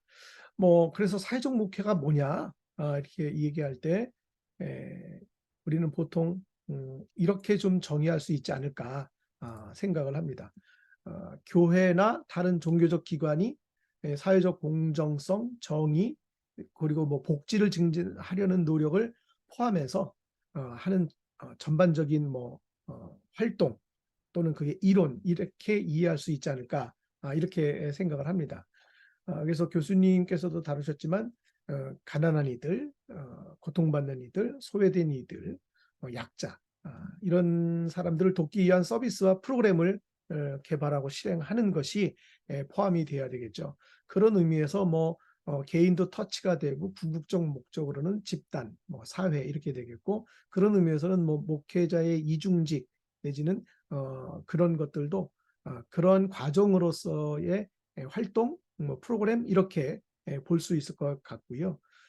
우리 사회적 목회를 좀 더 저희들이 풍성하게 하려면 결국 신학, 그중에서 특히 실천 신학적 기반이 있어야 되겠고 심리학, 공공정책학 같은 것들과도 일반 인접 학문하고도 저희들이 뭐 교류 내지는 저희들이 연구가 필요하지 않을까 이렇게 생각을 해봤습니다. 그래서 박근혜 목사님께서 사회적 목회 성수적 근거를 요한복음 사마리아 그 가지고 주로 말씀하셨지만 이것을 우리가 좀 더 확산하기 위해서는 결국 사회적 목회의 성수적 근거들을 좀 더 많이 찾아보고 또 깊이 들여다보고 하는 것이 중요하겠다 이런 생각을 해보고 이런 것들이 앞으로 우리 포럼을 통해서 우리 포럼의 참여자들이 개인적 연구들을 이렇게 발표하고 서로 교환하고 공유하면서 토론하면서 또 교수님께 피드백을 받고 지도를 받으면서 사회적 목회에 대해서 저희들이 좀 정립을 해나갈 필요가 있겠다 이런 생각을 해봅니다. 그래서 사회적 목회에서의 성서적 근거를 좀 더 우리들이 아주 구체적으로 좀 찾아낼 필요가 있겠고 그러다 보니까 저는 오늘 그냥 시간상 공동체성이 또는 공동체가 중요하게 반복된다는 것에 대해서만 제가 앞에 두 분의 말씀을 정리하는 걸로 하겠습니다. 사도행전 2장에서도 그런 근거를 찾을 수도 있고 이사야 1장 17절에서도 근거를 찾을 수 있고 미가 6장 8절에서도 찾을 수 있는 등등 얼마든지 성서적 근거는 찾아낼 수 있고 또 그거를 저희들이 활용 내지는 계속 근거로서 제시를 해야 되겠죠. 그런 의미에서 실제적으로 사회적 목회는 결국은 방법론이 핵심이 될 텐데 보통 어떤 그 학문이나 이론의 방법론이 매우 중요하지 않습니까? 그런 의미에서 볼 때 사회적 목회 방법론이 여러 개로 앞으로 제시될 수 있겠지만 빠지지 않고 할 수 있는 첫 번째 단계가 저는 그게 사회 분석, 다른 말로 치환을 하면 뭐 마을 조사, 자원 조사, 뭐 이런 거겠죠. 결국은 우리의 목회 대상인 개인이든 집단이든 거기에 대한 스터디인 거죠. 선교사들이 선교하러 갔을 때 그 지역에 대해서 언어도 배우고 그 지역을 학습하는 것처럼 사회적 목회 방법론도 결국은 그 지역, 우리가 대상이 집단이다, 사회다, 어느 영역이다. 그럼 그것을 우리가 학습하듯이 결국은 분석하는 것이 필요할 텐데, 그러한 의미에서 사회적 목회 방법론은 우리가 학교에서 배우는 대로 종교사회학 또는 사회학, 여기에 좀 많은 의존 내지는 그런 것들을 활용해야 될 텐데, 그런 의미에서 이러한 사회적 분석을 통해서 결국은 신학적 반응을 저희들이 뭐라 그럴까요? 제안 내지는 표출해야 되는 게 사회적 목회의 뭐 방법론이 될 수도 있고 그게 과제가 될 수도 있겠다, 이런 좀 생각을 해봤습니다. 그런 의미에서 제가 짧은 글을 그냥 길게 쓸 아직 형편도 못 되고 능력도 안 되지만 이렇게 좀 저 개인적으로 사회적 목회를 이해하면서 좀 제안을 해봤습니다. 그래서 결국은 사회적 목회 방법론은 사회적 정의를 추구하고 취약한 이들을 돕고 사회적 문제를 해결하는 교회의 역할을 강조하고 강화할 수 있는 그런 더 다양한 방법들을 제시해야죠. 그것이 지금까지 우리가 몸에 익혔던 교회의 프로그램이 됐던 신학적 근거가 됐던, 더 나아가서 저는 필요하다면 경영, 행정, 교육, 상담, 심리, 이러한 인접 학문에 대한 어떤 그 관학문적 그런 활동 내지는 그러한 학습이 연구 활동이 필요하지 않나, 이렇게 생각을 해봤다는 것이죠. 그래서 사회적 목회의 과제를 생각해 봅니다. 어떻게 보면 우리 포럼의 과제일 수도 있을 거라고 생각을 합니다. 그래서 활동 프로그램으로서의 과제, 기여가 있을 것이고 이론화로서의 과제도 있을 것인데요. 결국은 교수님과 우리 박건희 목사님의 말씀을 들어보면 지역과 공동체의 라고 하는 이 결국은 키워드가 중요한 과제의 뭐라 할까요? 근거가 될 수 있겠다, 이런 좀 생각을 해봅니다. 그래서 사회적 목회의 주요 과제로서는 교회가 편견, 차별, 빈곤, 불평등과 같은 사회적 문제들을 인식하고 여기에 대응하는 것, 이것이 과제가 아닐까, 이런 생각을 해봤습니다. 그 외에는 이제 반복되는 이야기니까 최근에 어쨌든 수년 전에 거의 시차를 엇비슷하게 두고 우리 한국 사회에서 전개되었던 것이 이 사회적 목회하고 마을 목회라는 거예요. 실제로 보니까는 교수님이 이렇게 막 시작하셨던 활동 시기와 마을 목회가 우리 한국 교계에 막 이제 회자되게 되던 시기가 거의 비슷한 거예요. 그랬을 때 사실은 여러 가지 측면에서 마을 목회와 사회적 목회가 이게 그거 같고 그게 이거 같고 뭐 비슷한 것 같고 똑같은 것 같고 다른 것도 있는 것 같고 하는 그런 게 있어서 이런 것들을 또 한번 필요하면 정리하고 구분하고, 뭐 같으면 어떤 게 같은 것인지, 연결을 할 수 있으면 어떻게 연결할 수 있는지, 이런 것들에 대한 생각을 해봐야 되는 것이 우리들의 일이 아닐까, 이런 생각을 해봤고요. 저는 개인적으로 저는 뭐 마을 목회에 대해서 할 말이 많은 사람인데, 저는 이제 의도적으로 마을 목회를 마을 사역으로 조금 확장 전환 내지는, 그래서 사회적 목회와 연관성을 갖거나 상위 하위의 관계를 가지려면 저는 마을 목회라기보다는 마을 사역이라고 좀 정리돼야 되는 게 아니냐 하는 그런 개인적인 생각을 하고 있고, 이것을 저는 뭐 논문으로 좀 소화를 하려고 하고 있습니다. 그래서 여러분이 알고 계시고 경험하신 마을 목회에 대해서 다 지금까지 오케이, 충분해, 좋아요. 하지만 마을 목회는 결국은 또 여러 가지 그 자체에 모호성과 한계가 있기 때문에 마을 목회를 잘 하려면 우리가 사회적 목회에 대해서 잘 정리하는 것이 결국은 마을 목회이겠다, 이런 생각을 해봤습니다. 그래서 이 부분은 그렇게 제가 하고, 이거는 이제 교수님들께 저희가 앞으로 많이 의지하고 부탁을 드리고 배워야 될 내용이지만 목회사회학과 종교사회과의 연관성에 대해서 우리 포럼이 또는 사회적 목회가 누군가 미리 대답할 것에 대해서 이 질문할 것에 대해서 대답을 좀 미리 하는 것이 결국 저희들의 일이 아닐까 이런 생각을 해봤습니다.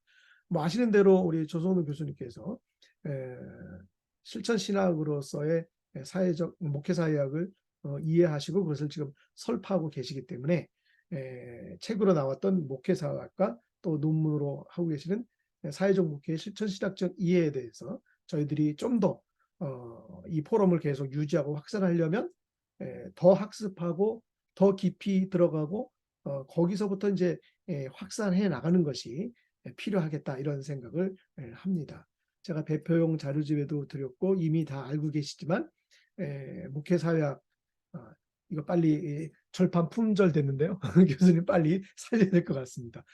이런 우리 교수님의 학문적 어떤 지도를 저희들이 좀 받아서 결국은 사회적 목회라는 말이 한국 교회에서 주창된 이상 저희들이 여기에 일종의 사명감을 갖고 학문적으로나 활동으로 저희들이 더 깊게 그리고 더 확산하는 것 이것이 우리 포럼의 저는 목적이지 않을까 이런 좀 생각을 해보고 이런 일에 오늘 참여하신 20여 분이 시작을 했고 이제 두 번째 또 세미나나 다른 이제 활동들을 통해서 이런 것들을 좀 더 확산시켜 나가자 하는 말씀을 드리는 걸로 저는 발표를 마감을 하도록 하겠습니다.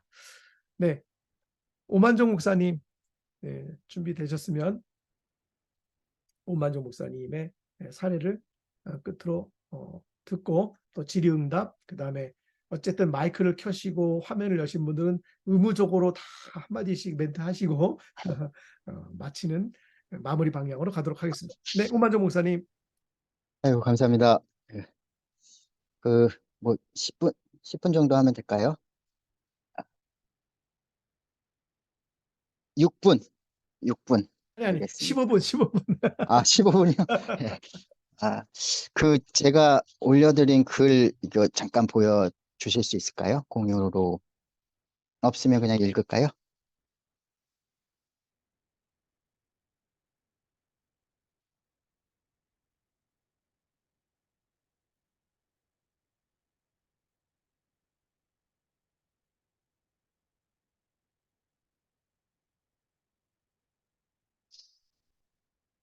예, 반갑습니다. 이런 자리를 마련해 주셔서 우리 박홍래 목사님과 또 민경동 목사님 수고 많이 해주셔서 감사드리고요. 또 조성도 교수님, 또 정재현 교수님 참 쉽지 않은 길을 신학과 이런 학문에 또 한국교회에 전해주셔서 감사드리는 말씀 드리고요.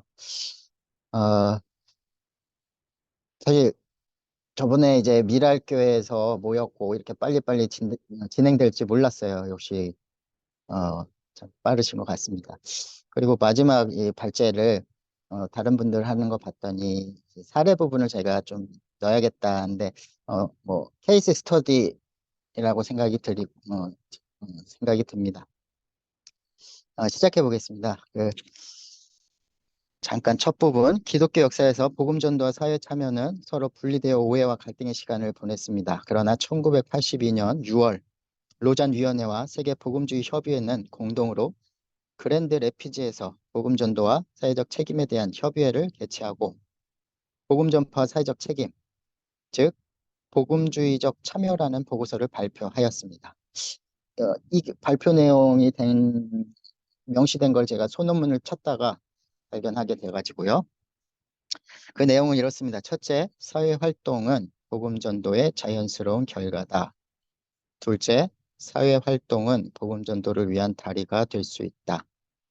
셋째, 사회적 책임의 형태를 사회봉사와 사회활동 두 가지로 나누었다.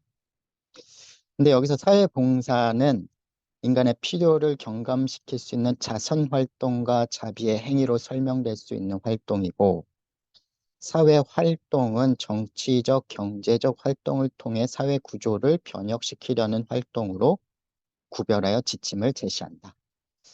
그래서 우리가 사회적 책임 이럴 때 사회 봉사 얘기만 해왔던 것 같은데,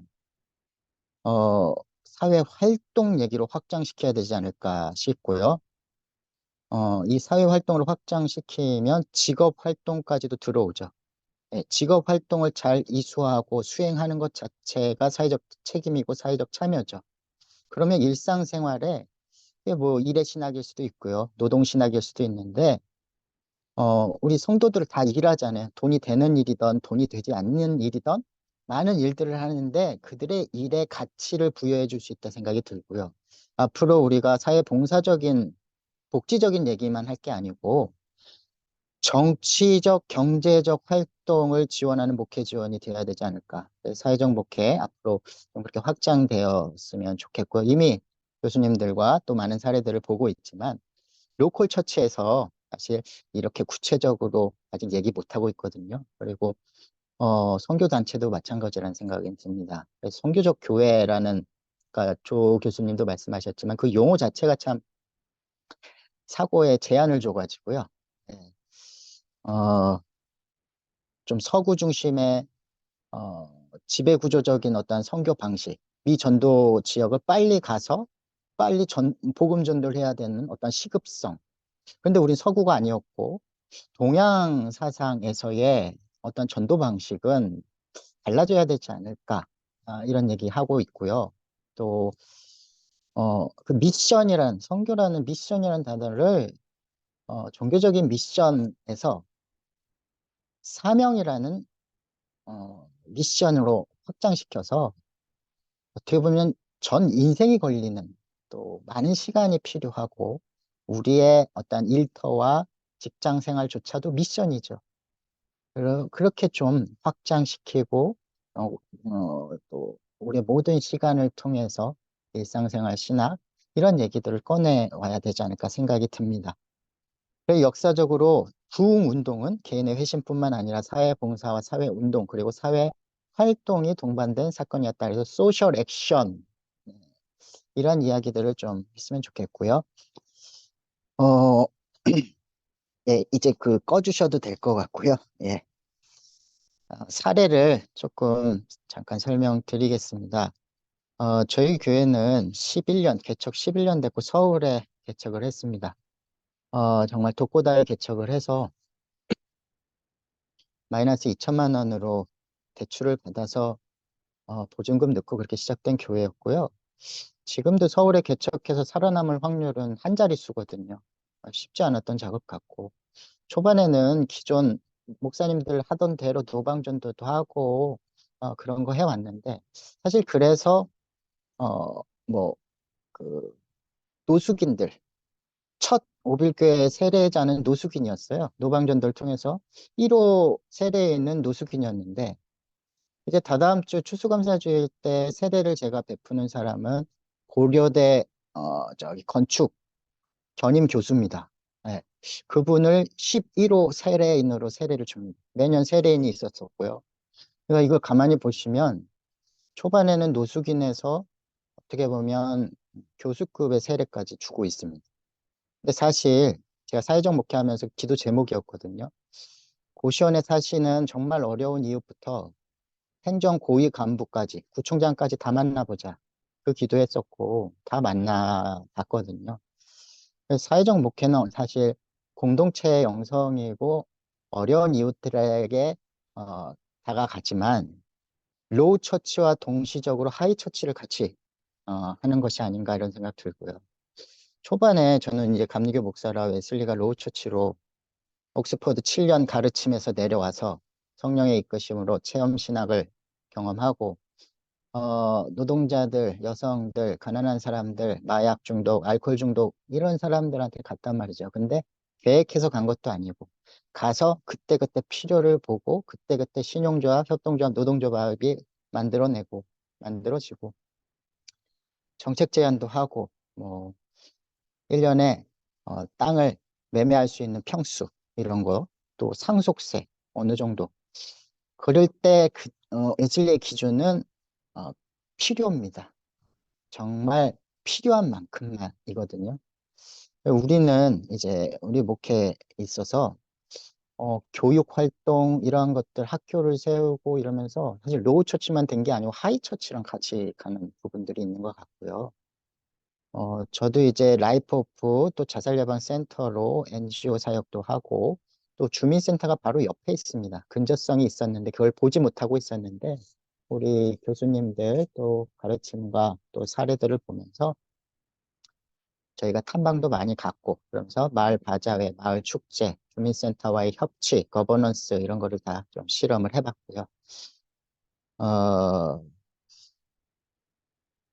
이러한 것들이 사회적 목회가 일단 정치 영역까지 그리고 나중에 뭐 카페 창업도 하게 되고 사회적 경제라든지 커뮤니티 비즈니스라든지 마을의 문제를 함께 고민해 준 마을 기업 형으로 그래서 정치, 경제, 사회, 문화, 도서관을 개소하면서 문화, 예술, 교육이 들어오고 어, 그리고 여러 가지 마을에서의 이런 활동 한 사이클을 도는데 한 7년 걸린 것 같고요.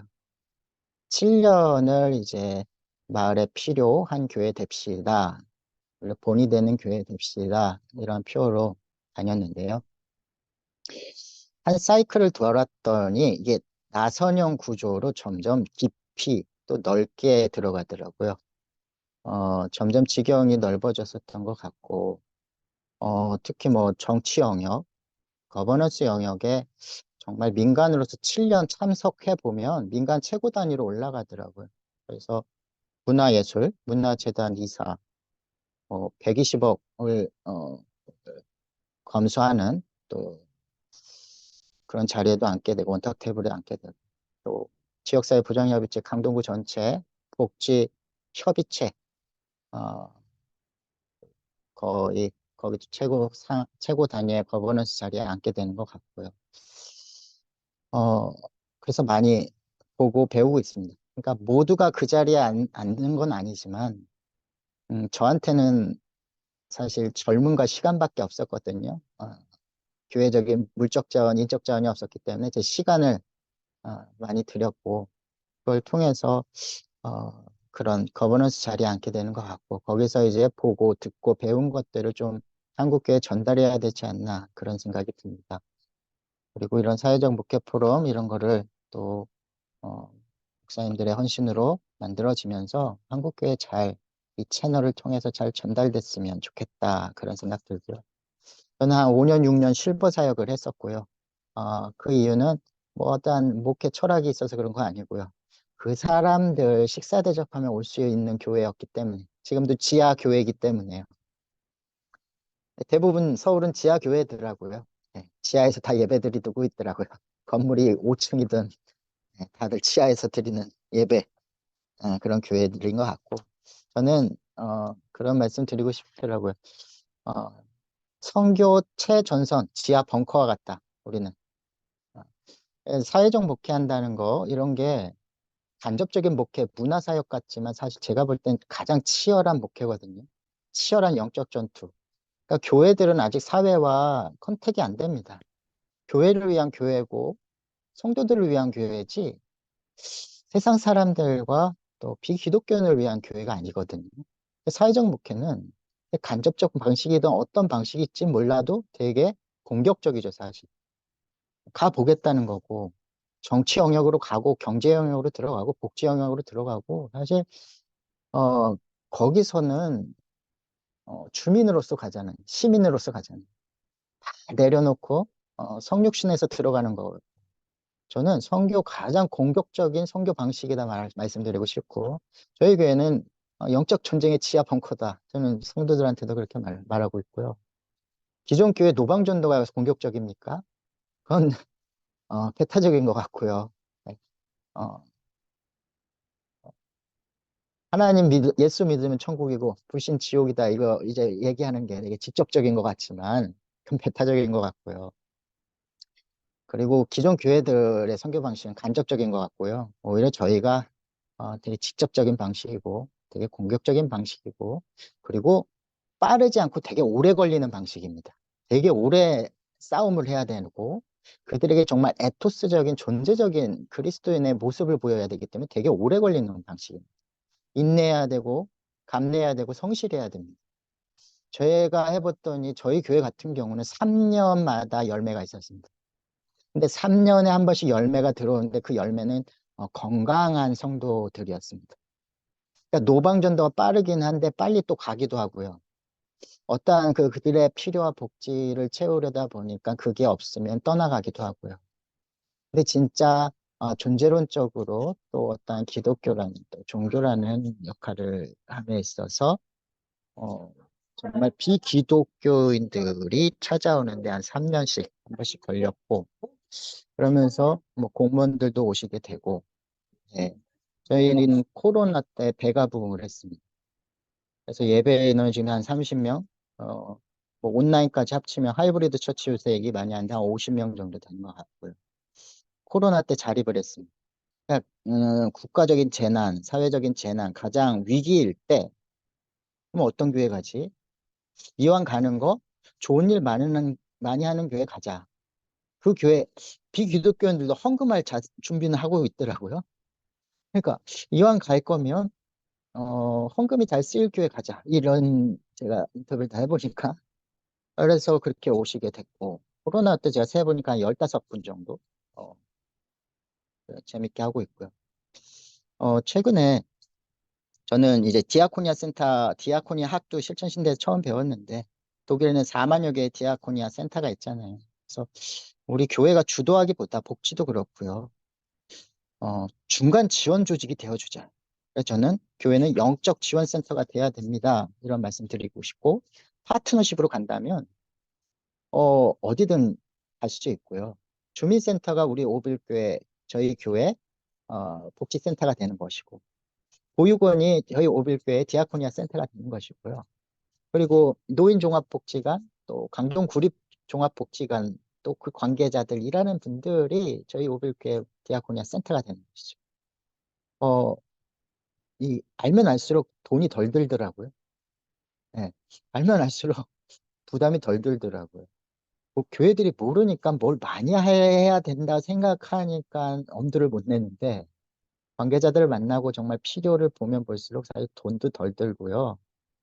그들의 어떤 우리가 마을의 그 자원이 되어준다는 것은 그렇게 큰 일이 아닌데 의뢰 되게 크게 하더라고요.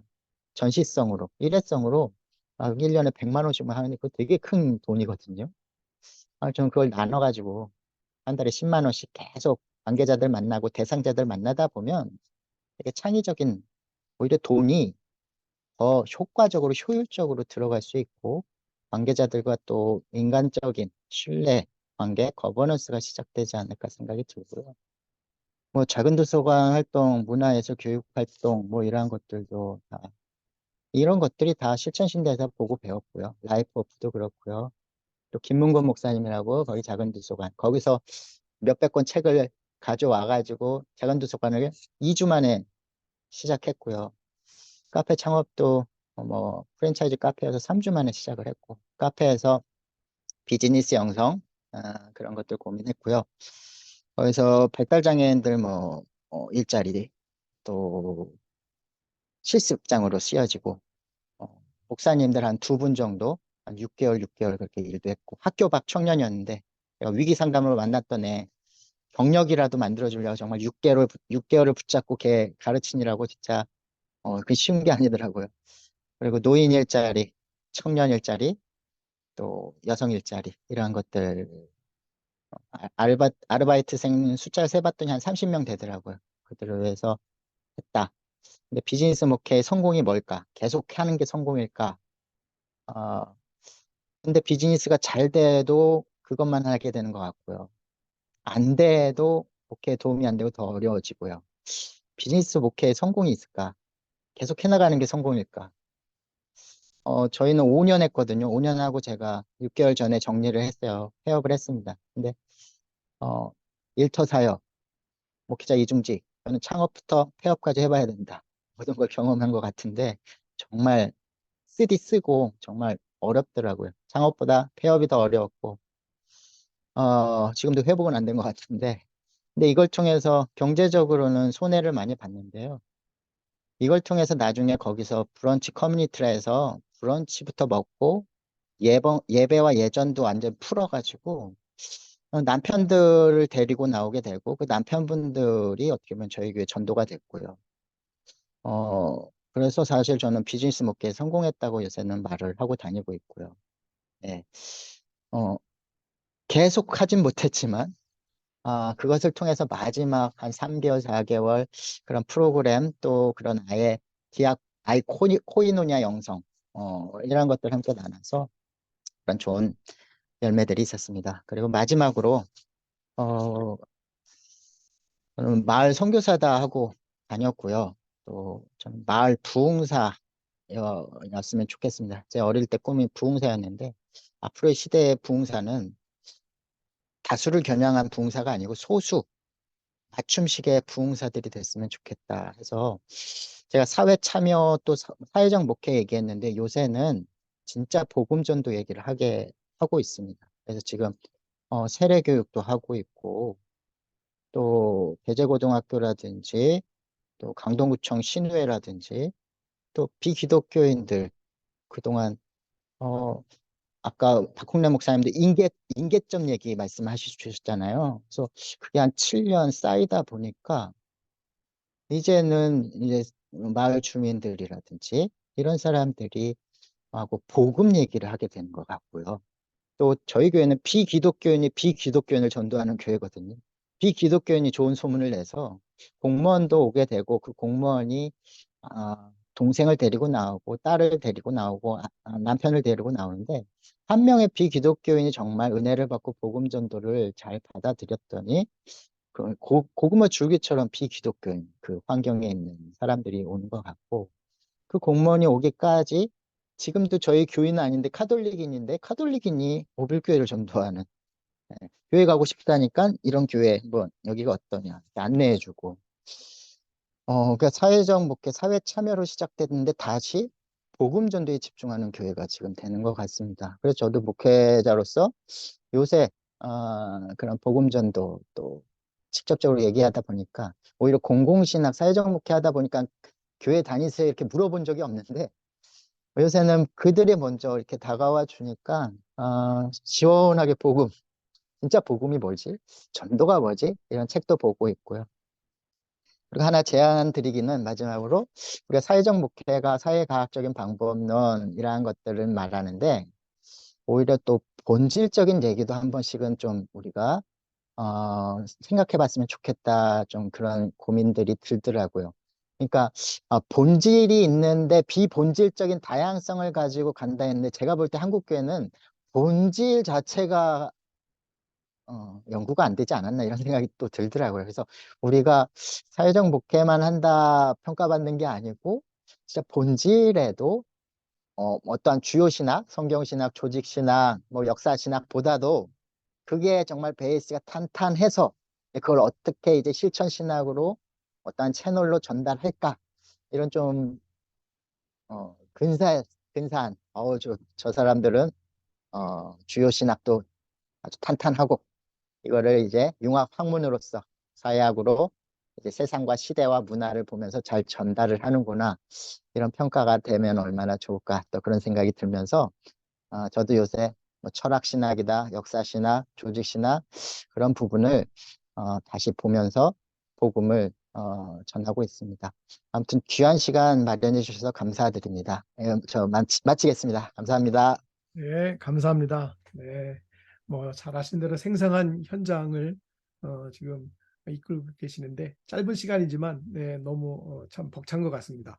네, 이제 저희가 마칠 예정 시간이 한 10분 정도 남았는데요. 우리 교수님께서 그래도 총평을 먼저 해주시고 우리 이사장님이 마무리 말씀, 제가 광고 이렇게 하고 끝나도록 하겠습니다. 정재현 교수님이 계셨었는데 일 있으셔서 나가셨나 봐요. 그래서 일단 우리 지도 교수이시고 또 사회적 목회와 목회사역을 한국에서 창시하신 우리 조성동 교수님께서 오늘 한 5분 내외로 충분히 좀 총평 좀 해주시죠. 예. 아유. 예. 일단 귀한 자리 허락해 주셔서 감사드리고요. 세 분 말씀 들으면서 이게 어, 음, 이런 말하면 죄송하지만 뭐 청출어람인 것 같습니다. 더 많은 이야기를 제가 배울 수 있는 것 같고 또 현장 얘기도 들으니까 더욱 더 깊어지는 것 같고 그래서 정말 뭐 생각해야 될 부분들이 꽤 있구나라는 생각을 좀 하게 됐고요.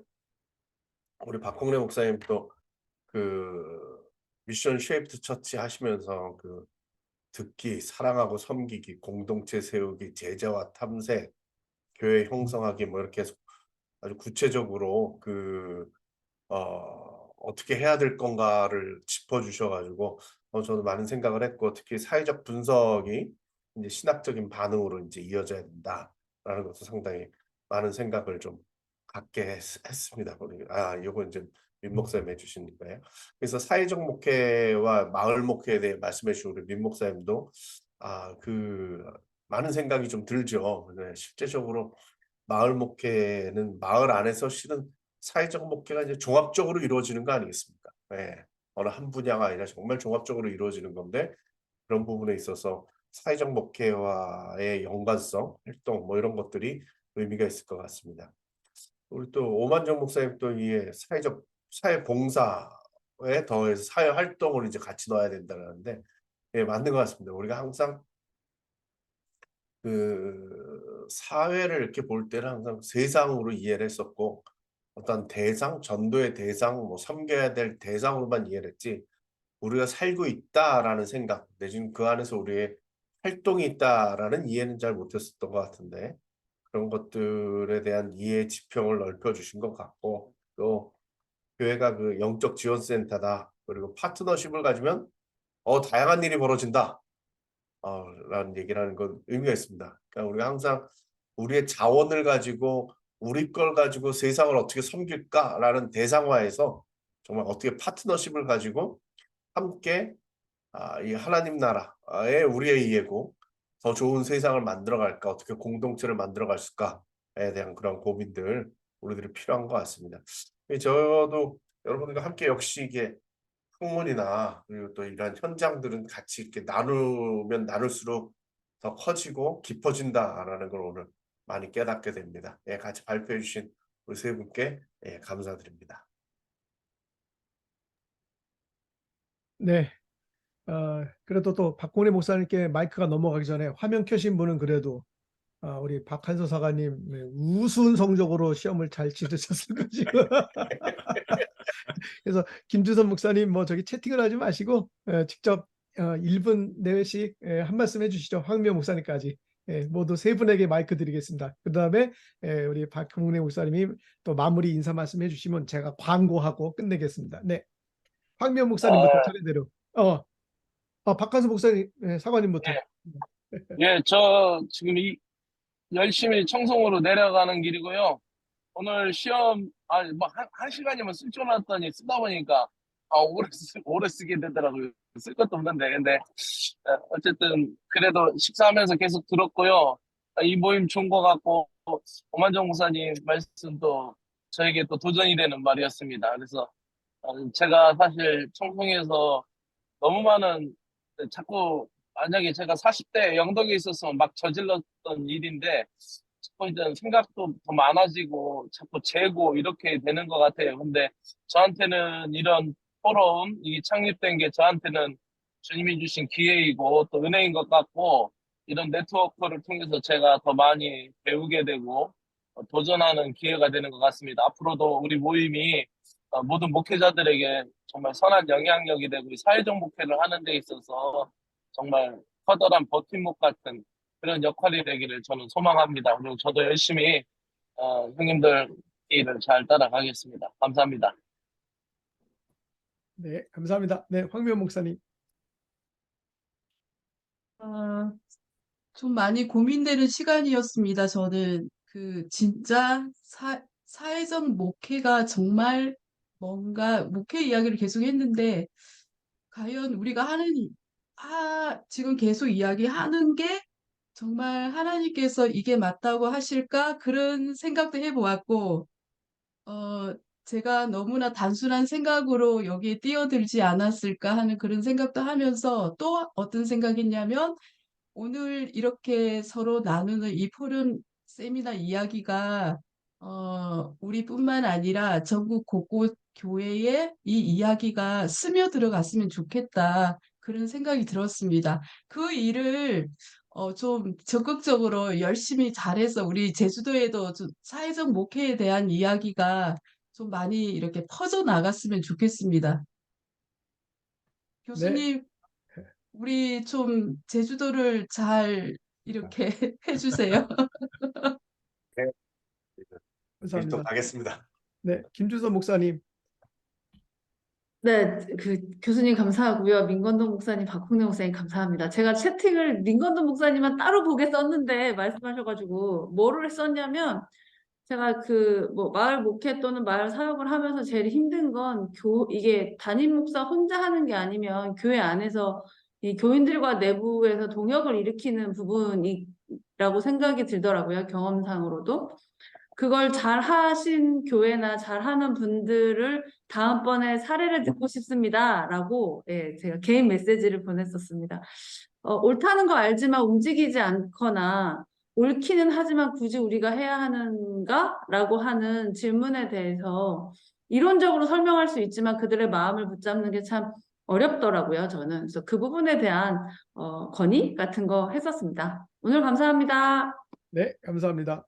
네, 마지막으로 최근에 따끈따끈하게 목사 안수를 받아서 사회적 목회에 이제 발을 디딘 우리 박춘범 목사님이 예, 화면을 켜셨으니까 눈팅 하셨으나 다 들었을 걸로 믿고 예?